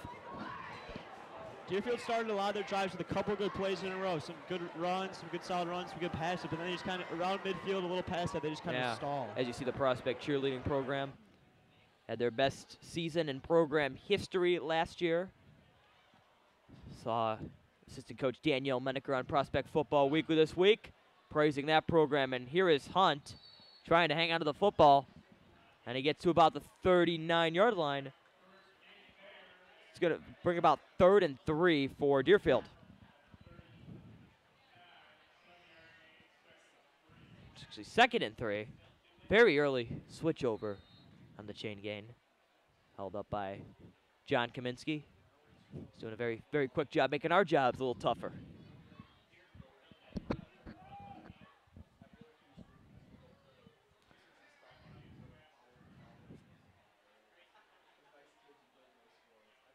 Almost a jump there for Prospect as they get it off. Here is Hunt. Oh, hey now, and he's going to be brought down. A very vociferous tackle. That was a heck of a collision right there on that play. By Mickey Mehoff. My goodness. We could hear that from upstairs. Very special thank you to our hard-working crew, led by Mr. Kevin Coles, produced by Grace Baldino, and our advisor, Mr. Jason Block, for their wonderful support of tonight's broadcast. We'd like to thank them for all spending a night in a very warm press box. And also to our camera people downstairs, another special thank you to them as well. So there's going to be a handoff. It's Hunt. Here he goes. And almost took flight on that play. I think he might have gotten higher than a Boeing 747 would in that time. That's going to be a first down on that very, very nice dive, or whatever that was. And he'll get a first down with 3:45 remaining in the 3rd quarter. Trying to figure out if that was his choice to go airborne or he got tossed up there by a defender. Or, or he got lifted up by his O-line like the Lion King. Who knows?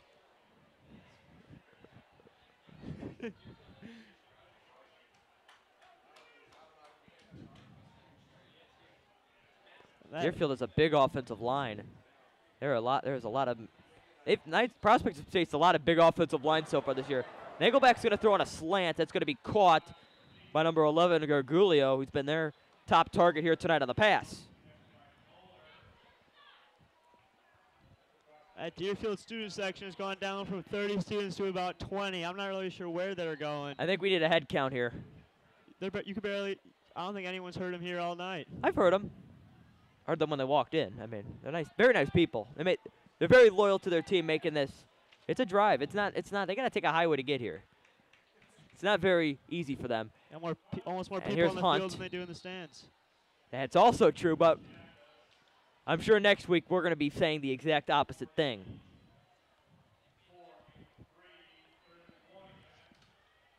It's going to be a 3rd and short here for Deerfield with the waning minutes of the 3rd quarter. 2:28 is on the clock. A very long drive is correct on this Deerfield drive. Let's see if they can keep it going. Maybe go in the air here on a 3rd and 1.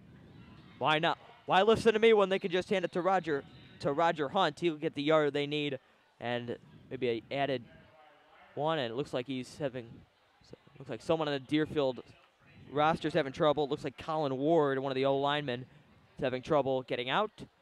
And I think he's going to stay in the football game. And that Rolling Meadows Niles North game has just gone to the half, with Rolling Meadows up 48-0 at half.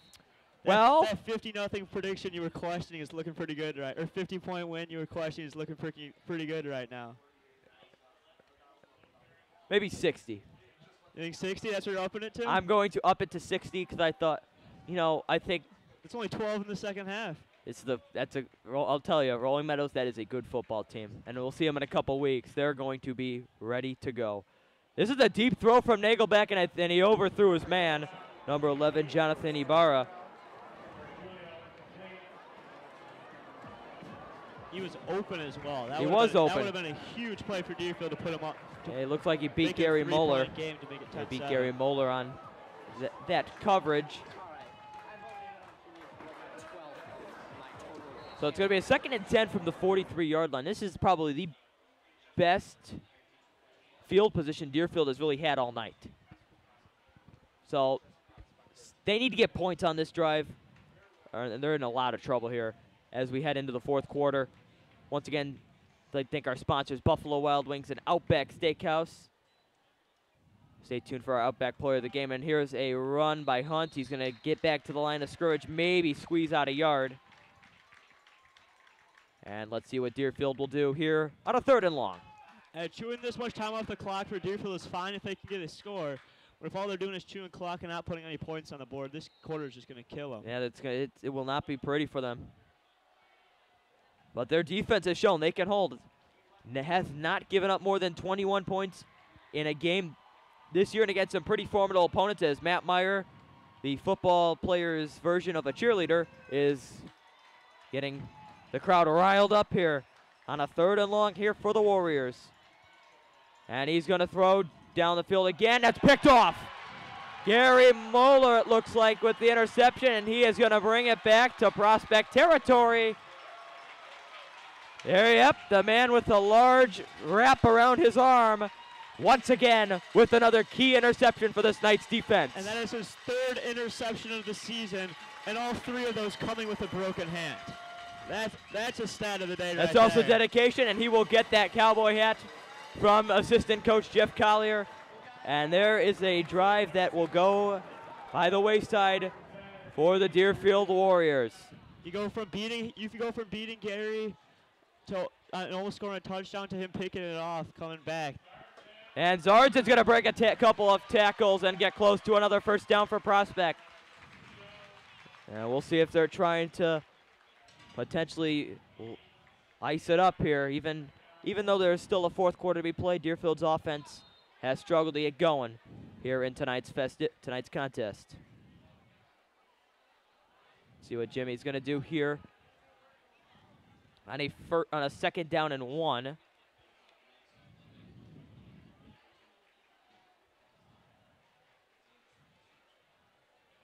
Here is a handoff to Shaffis.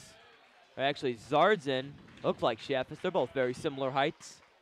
24, 29, very similar numbers as well. Well, when you're up here, they are all the same. And he's going to get a first down. And it looks like Prospect is going to maybe run one final play, or they're going to potentially run out the clock here and get to the 4th quarter. I think they're going to run one more play. And Jimmy's going to hand it off to Zardzin once again. And Zardzin will get close to a first down. In a 3, it'll be a 2nd and 7 as we will begin the 4th quarter in just a moment. A huge interception from now Cowboy Gary Moeller will keep the Knights 10-0 lead as we begin the 4th quarter of action. Broken hand, he could also be throwing the ball next year for Prospect. Who knows? Yeah, we might have seen him in that Niles North game if it wasn't for that broken hand, but we'll have to wait till later in the season to see him out there. That St. Viator game, he almost came in. He was in for he was about to come in for a snap, but then Jimmy got cleared to come back in. So I think he's been a huge revelation on the defensive side of the football. Obviously, he has had that offensive experience, but now coming on this defense, looks like he's getting his leg taped up as we speak. It'll be interesting to see what they do with him next year, because I'm sure Collins is going to make his case for keeping him on with him on the defensive So far, unit. 4 games, 3 interceptions. I think he's got a good case, but again, with Martin, I think you could switch over to Charlie Carroll, freshman quarterback. You never know. We'll see, but again, we're in September of 2018. That's August of 2019. Yeah. 11 more months. A lot more football this year to go. Absolutely, and obviously these next couple games for Prospect as they open up their conference part of their schedule next week with Hersey. Then we'll see the other 4 schools as well. It's a 2nd and 8 from the 24-yard line. And in the 3rd quarter stats, it's been 7 rushes for Prospect for 13 yards. They have not completed a pass in the second quarter, which totals up to 13 yards. In this 3rd quarter, excuse me. And here's Zardzin will get back maybe to the line of scrimmage. Deerfield has had 15 plays, 68 yards in that 3rd quarter. It doesn't seem like they've had 68 yards, but they've had those good drives that have just ended via turnovers.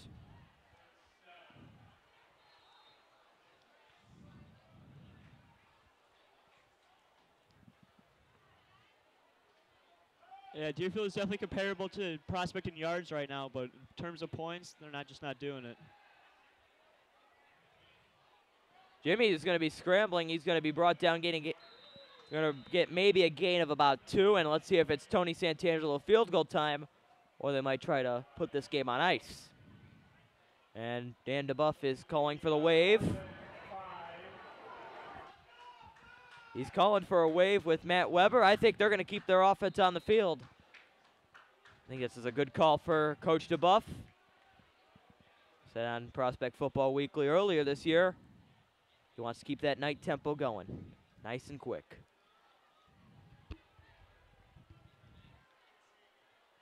I think maybe try to draw an offsides. They are not. They're going to take a timeout instead. Let's see if they're going to bring out the kicking unit.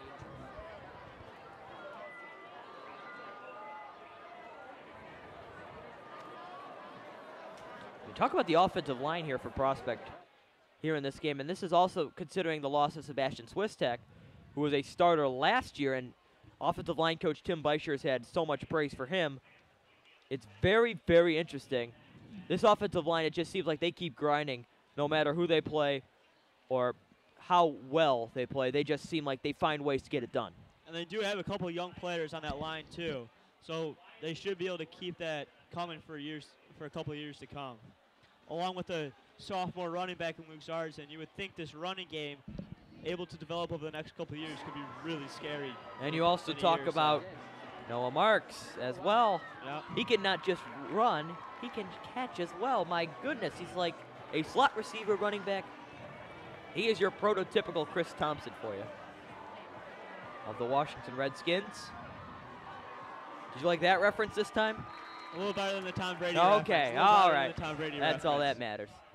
4th and 5. Jimmy's going to throw. That is going to be caught by Traviola, and he's going to get the first down. Gain of about 8, and that'll move the chains, and Prospect will enter the red zone here with a chance to go up to score. Chance to go up by 17. Clock is going to keep running with 10:35 remaining in the final quarter of action. The Knights' defense has been the story. Seems like the story of the night tonight. They've just kept Deerfield off the field completely. Yeah, they have. On the big 0 on the score shows it.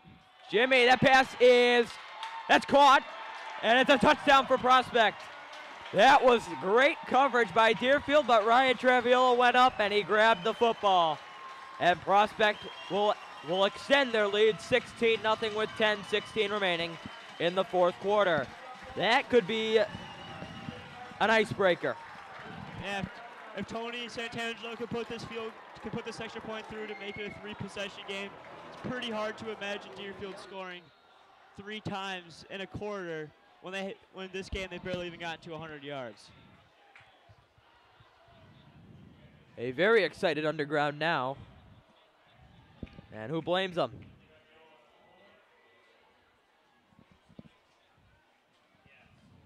And Santangelo almost got hit. And the kick is going to be perfect. So Tony Santangelo gets it through. Prospect extends its lead once again, 17-0. Deerfield has got to score on this drive now. Yeah, this is a must score right here. They don't need a touchdown, in my opinion. They just got to get something on the board to make it a 2-possession game. Although a touchdown would be a massive help, along with a confidence boost as well. Well, with the way they're going, haven't seen a lot of passes. So the drives could take a little bit of time. So maybe a touchdown, then you got to go an onside kick here. So it's a very interesting choice. We've seen an onside kick already tonight. So we'll see what they do here. Their last drive almost chewed up a whole quarter, so they're really going to have to make that offense a little bit more up-tempo if they want to. Up-tempo, there we go. If they want to keep this game close. That's a Coach DeBuff dictionary word right there, up-tempo. Might have to take a piece out of the Prospect playbook here in the second. Took a piece out of the Prospect Football Weekly playbook. Jimmy Martin extended his passing yardage on that drive, 10 of 17 for 70 yards. And he had that touchdown throw. It was a gorgeous throw by Jimmy. That was probably the best thrown football he's had all night. Traviola's had 5 catches for 42 yards, and he's had an impressive touchdown grab. Zarzan has kept the load going, 15 and 59. There goes a good return here from Deerfield. That's number 6, Matthew Dawson. We talked about him a bit in the first half. Good return there, gets Deerfield in a pretty good field position to begin their first drive of the 4th quarter of action. And he's certainly done his part on kick returns, helping out the Deerfield offense as much as he can. Hasn't had any massive returns, but he's gotten some solid yards every return. Yeah, it does.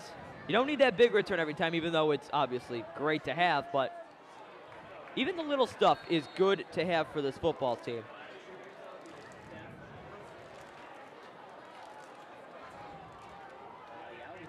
So let's see what Deerfield can do. Let's see what Nagelback is going to do on this drive. See if they're going to keep going with the ground or they're going to throw more. He's going to throw here.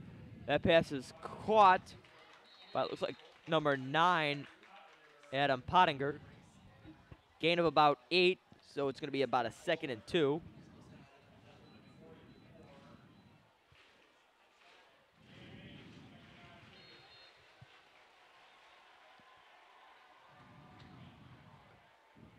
Yeah, we'll see next week. Hersey, they're looks like they might be coming in here undefeated. So this atmosphere would be very good on Friday night. Yeah, give them credit. They got a pretty loud student section too, so that could be a very rowdy football Last game. year at Hersey, oh my goodness, I could not hear, and I'm tweeting the game, so it sounds very strange. So we'll see. So Nagelback's gonna go outside the pocket here, and there he goes. He's gonna go deep down the field, and it's just a bit overthrown. Intended for Evan Kugelman.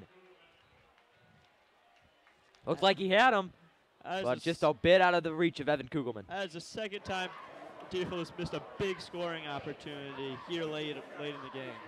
Yeah, this is, got to convert on these, even though these are tough throws to make. He was running out to the pocket when he's got to make this throw, but those are throws you just have to make at this time of the game. It's crunch time now for Deerfield, and it's crunch time now for Prospect.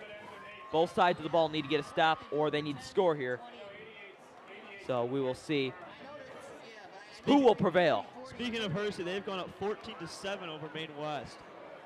It's a good football game, That and it is. should be a good one next week. We'll see.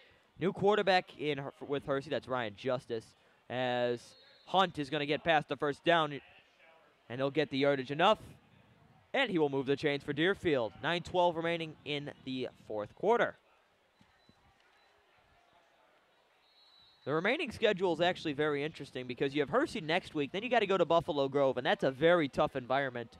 But I think that the toughest game follows that, and that's Rolling Meadows. And then you're back home for 2 more against Wheeling and Elk Grove to end the season. I think Prospect would be very happy if they could win 2 out of these next 3 games. I think they'd that'd be a happy very to good win this result game. for them. They should be happy to win every game they can get. I think they want a home football game. They got to win at least 2 of the next 3 in the playoffs. We'll see. That pass is caught by number 12, Evan Kugelman. And now you see Deerfield throwing the ball a little more. Here's some more urgency as the fourth quarter keeps going. That 10-man student section is getting a little rowdy over there for Deerfield. I think it's closer to 17 than it is to 10. Your measurements haven't been too accurate tonight, so. You know, give Deerfield credit. They travel. They got to take 294 to get here, so. I mean, it's a drive for people. People just don't drive on interstates.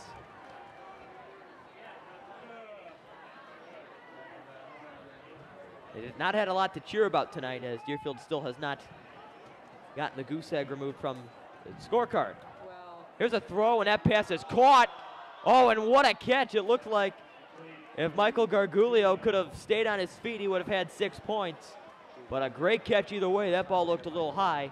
But once again, a great catch by Gargulio on a throw from Ryan Nagelback. Yeah, Gary Moore had some decent coverage there. He was right up there.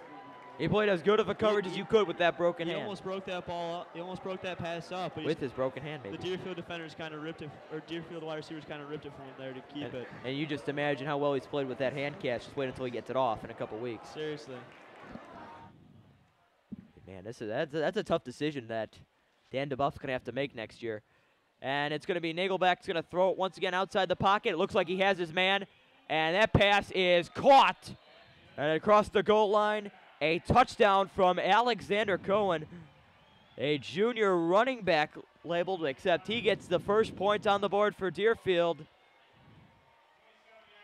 And a good throw from Nagelback and puts Deerfield back to within 10. I have to say, that was a fairly impressive drive there from the Deerfield Warriors. All night, they just looked stagnant, and they just drove straight through Prospect there on that drive.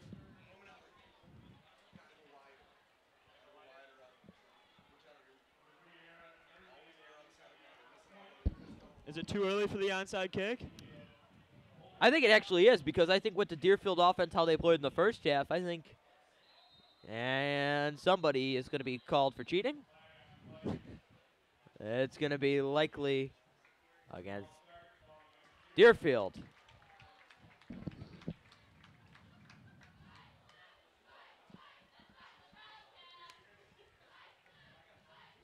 A lot of laundry has been thrown on by the officials today. For those who do not know what that is penalty flags. So the extra point's going to be a little bit further. And let's see, first kick we've seen from Deerfield. Let's see how that goes. High snap, kicks up, and it's good. So Deerfield comes back to within 10. And Evan Nagelbeck is a big reason, Ryan Nagelbeck, excuse me, is a big reason why. 9 of 14, 101 yards and a touchdown, but he's got to get those numbers up, especially if Deerfield wants a chance to come back.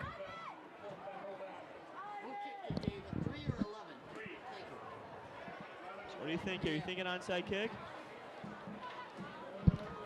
I don't think yet. Not yet? Have some confidence in your defense here. And if you get a stop, even better. But then if you score on the next possession, that's when you have to go for it. But I think you're going to see a lot of runs here on this drive from Prospect. We'll see. Just try and tune that clock out as much as I can. Once again, I thank our sponsors, Outback Steakhouse and Buffalo Wild Wings. Stay tuned for the Outback Player of the Game. Head over to both of those locations for their signature items. As always, they are open late. Always, Buffalo Wild is always a great place to watch a game. Everywhere. Yeah, Outback Steakhouse. Nice steak, nice chicken breast, and watching a Thursday night football, nothing beats it.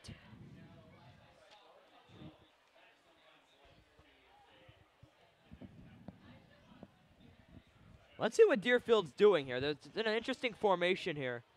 Maybe they're going to try for it. Let's see. It looks like they're going to go for an onside kick here. Prospect has their hands team on the field, so they are expecting an onside kick. Letting you sing a song over the headset. I don't know if that's happening, though. Let's see. This will be fun because Prospect's far back, and if they get far enough, they got to get the football. It's a very good kick. This could go out of bounds. It's going to go out of bounds. And that is an interesting decision there from Deerfield, kicking it all the way to the left, maybe get a chance to get the ball back, and this is going to put the Knights in good field position. So a very interesting decision there. Trying to catch him off guard a bit. bit. From Steve Wienecke. Let's see if this causes anything. We're going to bring it to the 35-yard line. We'll see if that costs Deerfield anything. But their defense has played very well, even though they've played a bit differently in the second half, but so far so good for them. The only problem for Deerfield there is even if that ball stays in bounds, I don't think anyone's going to outrun Noah Marks to a football. There might be some on his own team that could. Not coming all the way from the kickoff, though, from Deerfield. That's also true. He is fast, and good luck. Jimmy tried to get the hard count. Try to trick him. And he's going to hand it off. So it's Zardzin. He's been carrying the load this season for Prospect. And yet he is still a sophomore. Can you believe that? It's a very consistent runner. Not a ton of crazy explosive plays, but not a lot of losses either. He's gonna just keep grinding. He just keeps wearing teams out. A couple weeks ago he had 20, I think, for 80. Those are stats that you're gonna keep going. That could have been, as you see right there, as he gets a couple, that could have been about a no gain or maybe even a loss, and he turned it into about a 3 to 4 yard gain. So I think that's a really good thing Luke Zardzin has as a football carrier. Only one man to the right side. It looks like haven't seen a lot of Nick Mariani tonight. We'll see if they call him anytime soon. It's been a lead receiver. They're going to hand it off again, and Zardzin's going to get the first down and a whole lot more. He's going to be tackled out of bounds inside Deerfield territory, and that'll give him a first down. And there's a penalty flag. And who could this be on? It looks like this could be a hold against Prospect. We'll see. That could be huge.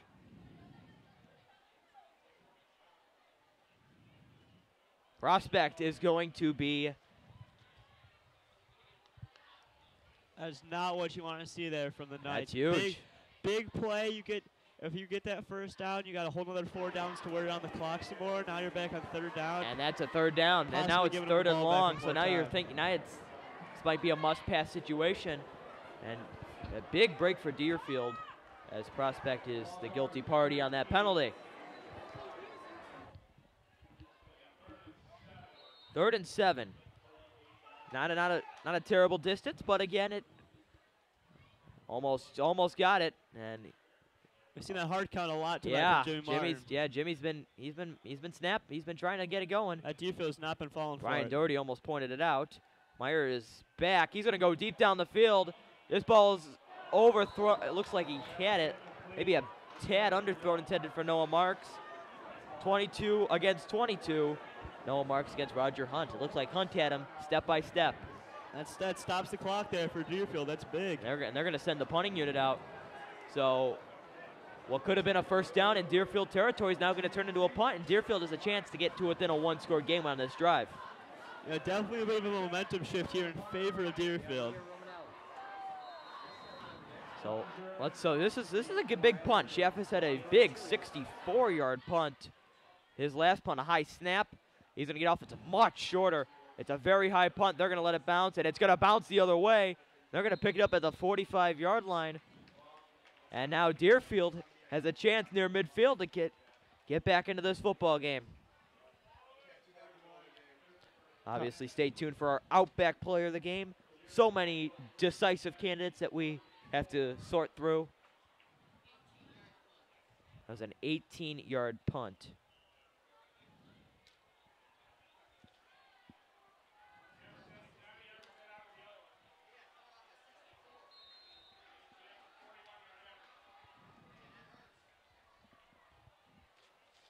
Well, let's see what Nagelbeck and company will do on this drive, and he is facing the pressure. He's going to scramble out. It's a couple. Looked like that was going nowhere, but he's going to get a gain of about 2. Clock's going to keep moving. About 6:34 remaining in the 4th quarter. Both teams have 2 timeouts left, so timeout usage is going to be critical here in this final quarter of action. Which offense from Deerfield will we see here? That one that was stagnant for the first 3 quarters of the game, or the one that just tore through that Prospect defense that last drive? Yeah, I think we'll see, but Nagelbeck's had some success through the year. As there's a little out, and it's going to be caught by number 11, Michael Gargulio, to the dismay of Prospect parents, students, and other community members in the stadium tonight. I'm sure the student section will have a few choice words about that one. I didn't see it all the way, but we're up here, they're down there, they must see something we don't. Yep, they got the best view on the field. They do, it was right there. So it's going to be a 3rd and 3. This is probably 4 down. This has got to be 4 down territory for Deerfield. Near midfield, even. And Nagelbeck is going to get it over to Naus. We have not called his name in a while, but he gets a big first down to the 40-yard line. And that's going to stop the clock for just a second. 5:23, everyone's going to get lined up. And that penalty could be very, very costly here, and it is still 48-0 Rolling Meadows. So your 50-point prediction might not be quite there yet. 48-0 in the 4th quarter. We got to see how this one plays out. I think Matt Mischler is hearing us from all the way at beautiful Rolling Meadows. Here's a throw from Nagelbeck. He's outside the pocket. No flags. They were looking for one, and the pass is almost caught, but it isn't. Oh, we got a flag back there. There we go. It's going to be a hold likely on Deerfield. I know, it was more of a call from the Prospect fans than anything. And it's going to be a hold on Deerfield. Yeah, there was a reaction and a delayed flag. I had to call that one. We could see that one from up here.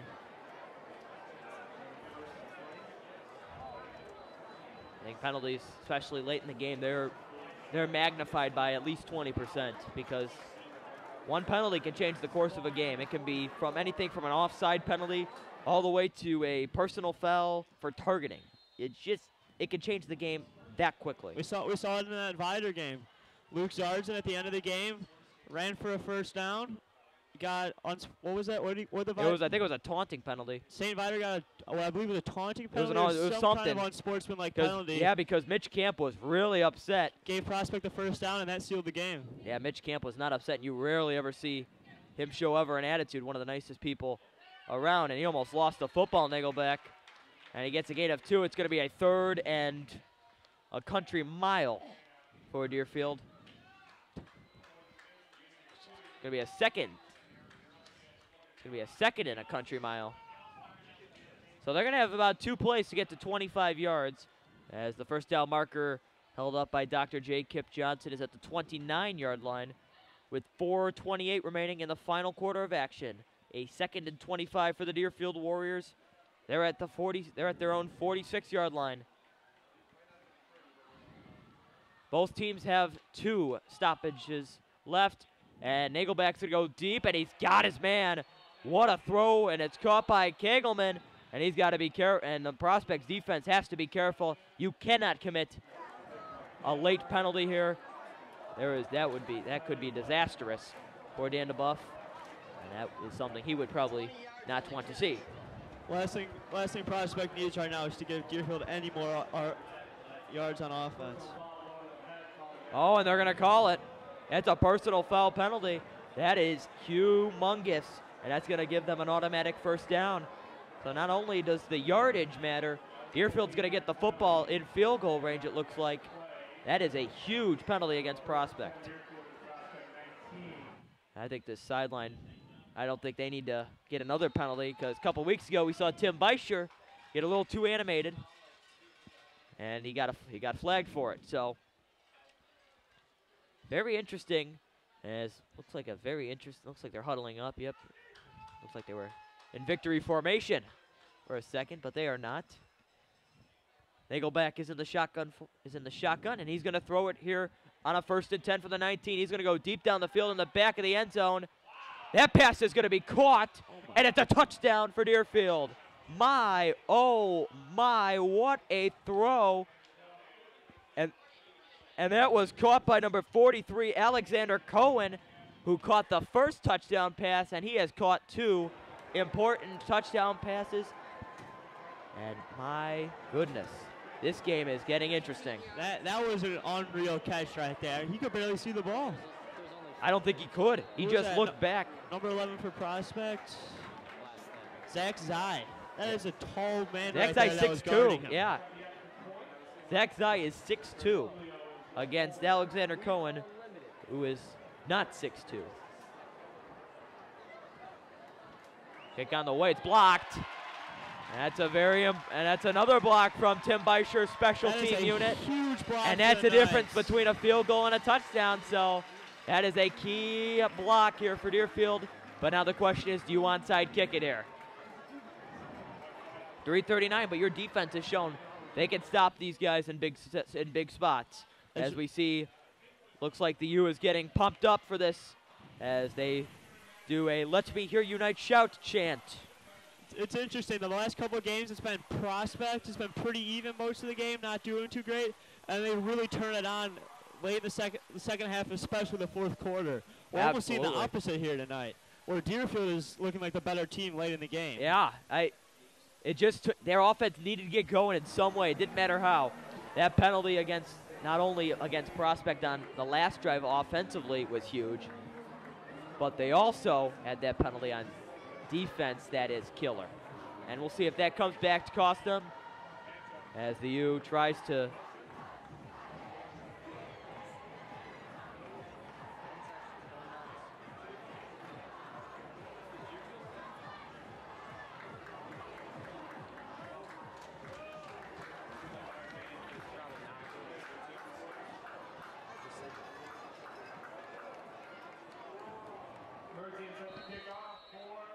Wow. So this game just got very interesting the past couple minutes here in the 4th quarter. This should be a fun finish, and there is a penalty.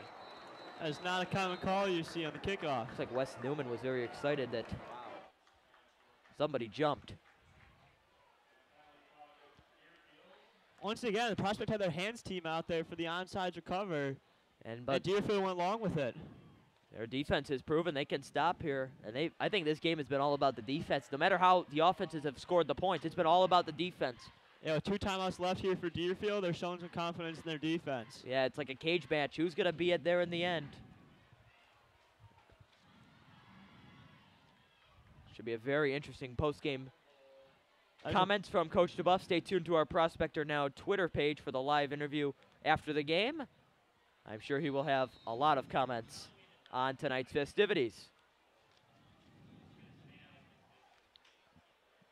So here we go. Let's see what Deerfield's going to do. They're going to kick it long. This is not going to go out of bounds, and it's going to be returned by the very, very speedy Noah Marks. And Marks is going to head near the sideline. He's going to be knocked down at about the 23-yard line. And it looks like he is shaken up. But he's going to get up. It looks like he's going to need some. He's a very strong kid. Yeah, he is. That's one I would be on the ground asking for a stretcher. Prospect, even though we've seen their offense out a lot, they've had 183 as Marks comes off the field. 183 yards in the second, Deerfield High School, excuse me. 183 yards in the second half compared to the very minute amount they had in the first half. Prospect has had the exact opposite problem in the second half, 53 yards of total offense. So very, very interesting turn of events here for Deerfield as Martin is going to hand it off to Shaffis, and Shaffis is going to grind it out. He's got a first down and then some. He's going to be brought down at about the 43-yard line. And now does Deerfield start taking its timeouts here as Prospect keeps running down. And it looks like Shaffis might have tweaked something on that last play. That is not good to see. We need him on defense. Not only is he the leader, he's a great running back. Yeah, he just shoved. Looks like he is not happy right now. Should be happy with the run, but he's not happy. Looks like he might have tweaked something. It looks like he was holding his hip. So they're gonna give him some attention, but that's huge, not only on offense, but defense. He's the leader of that defense with all that experience he's had at the linebacking core. Interesting. Here's Zardzin, and he's gonna get a couple. 2:56 remaining in the final quarter of play. It's gonna be about a second and a couple. And if your Prospect, is this 4-down territory here, even late in the fourth quarter? We'll see.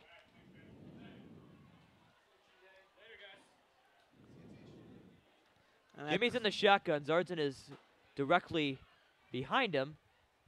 That clock just keeps ticking down. Michael Shaffis looks like he's on his feet as well. That's a great sign to see. Jimmy's going to scramble out, and he's going to go down. He will maybe even lose a yard there. And it looks like the clock is going to stop. I think Deerfield's going to call a timeout.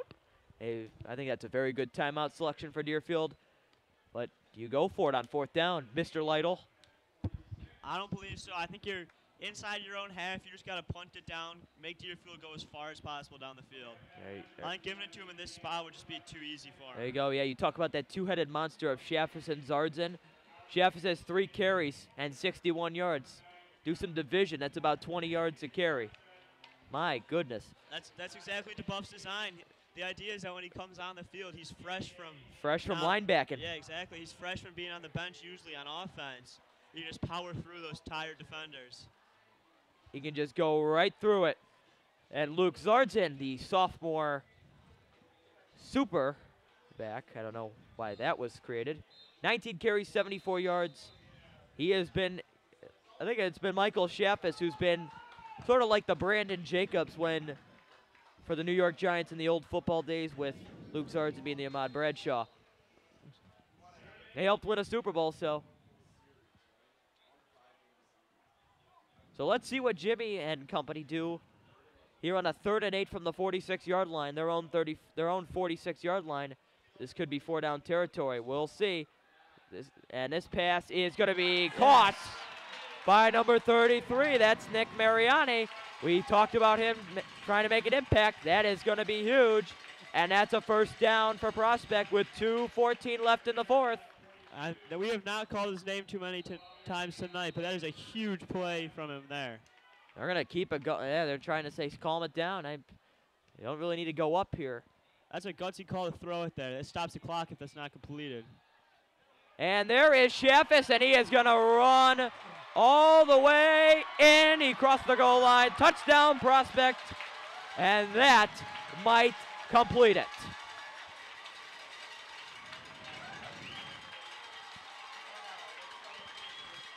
Two possession game with under 2 minutes left. That's It's a going to be big very, pass for Deerfield.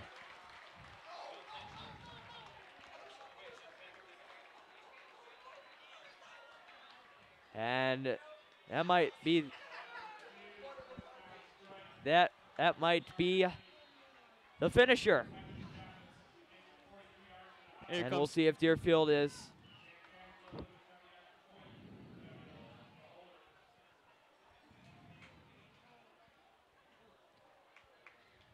hold down. The kick is good. Appears to be good. And it's going to be an 11-point game. So not only do they need a touchdown, they also need that 2-point conversion if they get a touchdown and a field goal.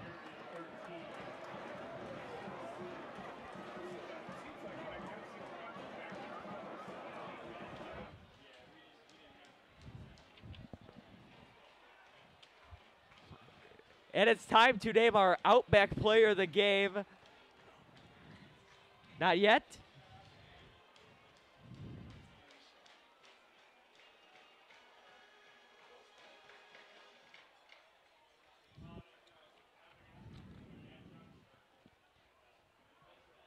And I mean, the stats for Michael Sheffis just speak for himself. Four carries, 103 yards, and 2 touchdowns. He's a pretty I would love to see his yards per carry on the season. That's 25 yards a carry. Pretty unreal. That's like 25 yards a carry. And he's been doing that the whole season too. 3 touchdowns against St. Viator. He has reached the goal line twice today. 5 touchdowns. I think it's pretty safe to name Michael Sheffis our Outback player of the game. 4 carries, 103 yards, even though I was told maybe to hold it on. But well down for Michael Sheffis, and this is going to go out of bounds, and that's going to be a penalty on Tony Santangelo's part. Looks like Prospect might have been attempting to recover that. Maybe they run up the clock, but also a special mention to Luke Zardzin. He also had one heck of a day today. 19 carries, 74 yards. He's kind of done the grunt work of this offense all season. Yeah, he's done the little stuff.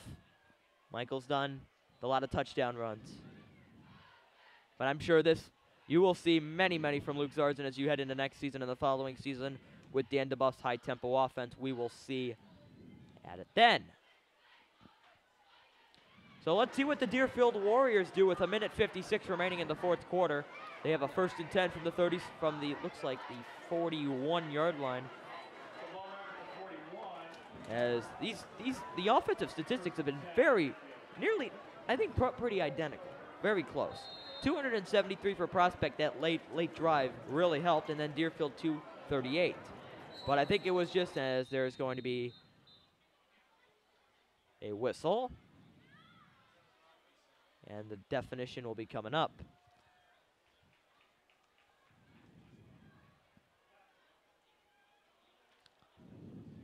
That's great for Prospect. It was only 2 weeks ago that they only put up 161 total yards against that Hoffman Estates defense. That's a good football team, and it's not going to get easier from here. This is the next 3 or so weeks. The teams combined are good. But we are not. And Nagelback's going to go deep down the field, and it's dropped. I know it looked like he had him. Maybe it looked like he had him intended for Argulio. And he had him. That is the 3rd time Deerfield has missed out on an obvious touchdown opportunity. I think 1 overthrow and 2 drop passes. That'd be the difference in this game right now. This is the difference, and there is a penalty flag on the field. Might be getting picked up. We'll see. And it's going to be a penalty on Prospect. What is for something?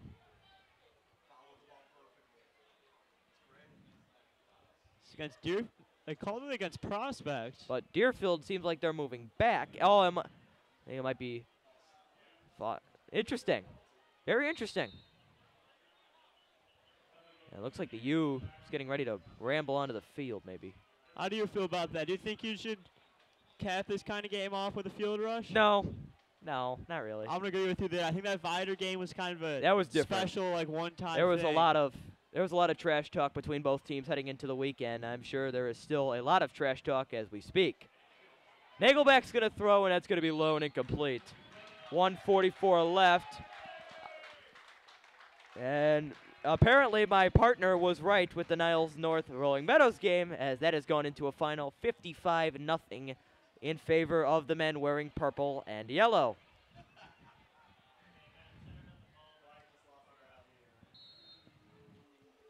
Honestly, I wonder how many of the varsity players were in for Meadows. I don't want to speculate, but I wonder how many varsity players were in for Meadows in that second half, because they did not get a lot going on offense. No, they did not. It was 48-0 at half. They scored a That's touchdown true. in the second half. They scored something. Yeah, that's going to be a good football game, and they're a good football team, well coached, and that pass is wide open, and it's caught by number 12. That's Ryan Kugelman.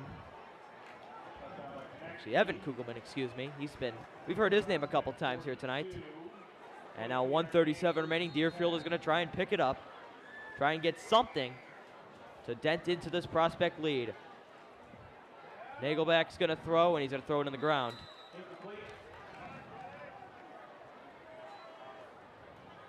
Looks like Jim Argentina is very into the game right now. His assistant coach here on Prospect. Another game from the conference has gone final is Frem beat Glenbrook South 38-7. I think that's their first game on their new field. First game on their new turf. It is absolutely. It's delayed. They had to play their first couple games at Palatine. Yes, absolutely. So it's not a great Glenbrook South team, but it's still a big win. They were a good football team the past couple years. They've always been a very strong football program. And an absolutely beautiful high school. And Fremd, also a very beautiful high school. That new beautiful turf. Looks very nice. So good win for the Vikings. Assistant coach Lance Burmeister, and as aforementioned, that pass is tipped. And that is going to be picked off by Adam Ryerson. Actually, it was Michael Shaffis. I'm not sure. Somebody ended up with the football. It helps being 6. Let's see who the pick was.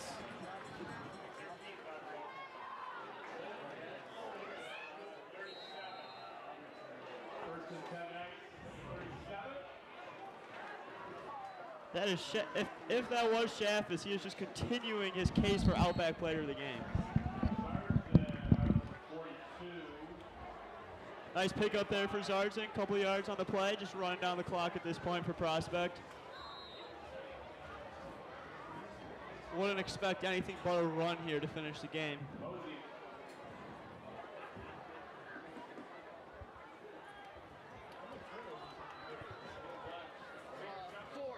Three picks and the one fumble. Chafis, Pressel, and Semo with the picks. Run outside is Luke Zartzen. Stayed in bounds, keeping the clock running. It looks like that might do it for the Knights. Maybe one more play, we'll see. Well, that would be your Prospect Knights improving to 3-1 on the season. Already matching our total win count from last year. Talk about an improvement. 3 wins all year last year, and this year we're starting off the season 3-1. I got tough 3 games coming up. Percy, Buffalo Grove, the Meadows. Toughest part of the year, without a doubt. And that's a win for your Prospect Knights. Your final is 24-13 from the George Gaddis Stadium. Just like we talked about before the game, defense was the dominant from Prospect with 4 turnovers. All right, signing off is Rick Lytle here from George Gaddis. Your final is 24-13 Prospect.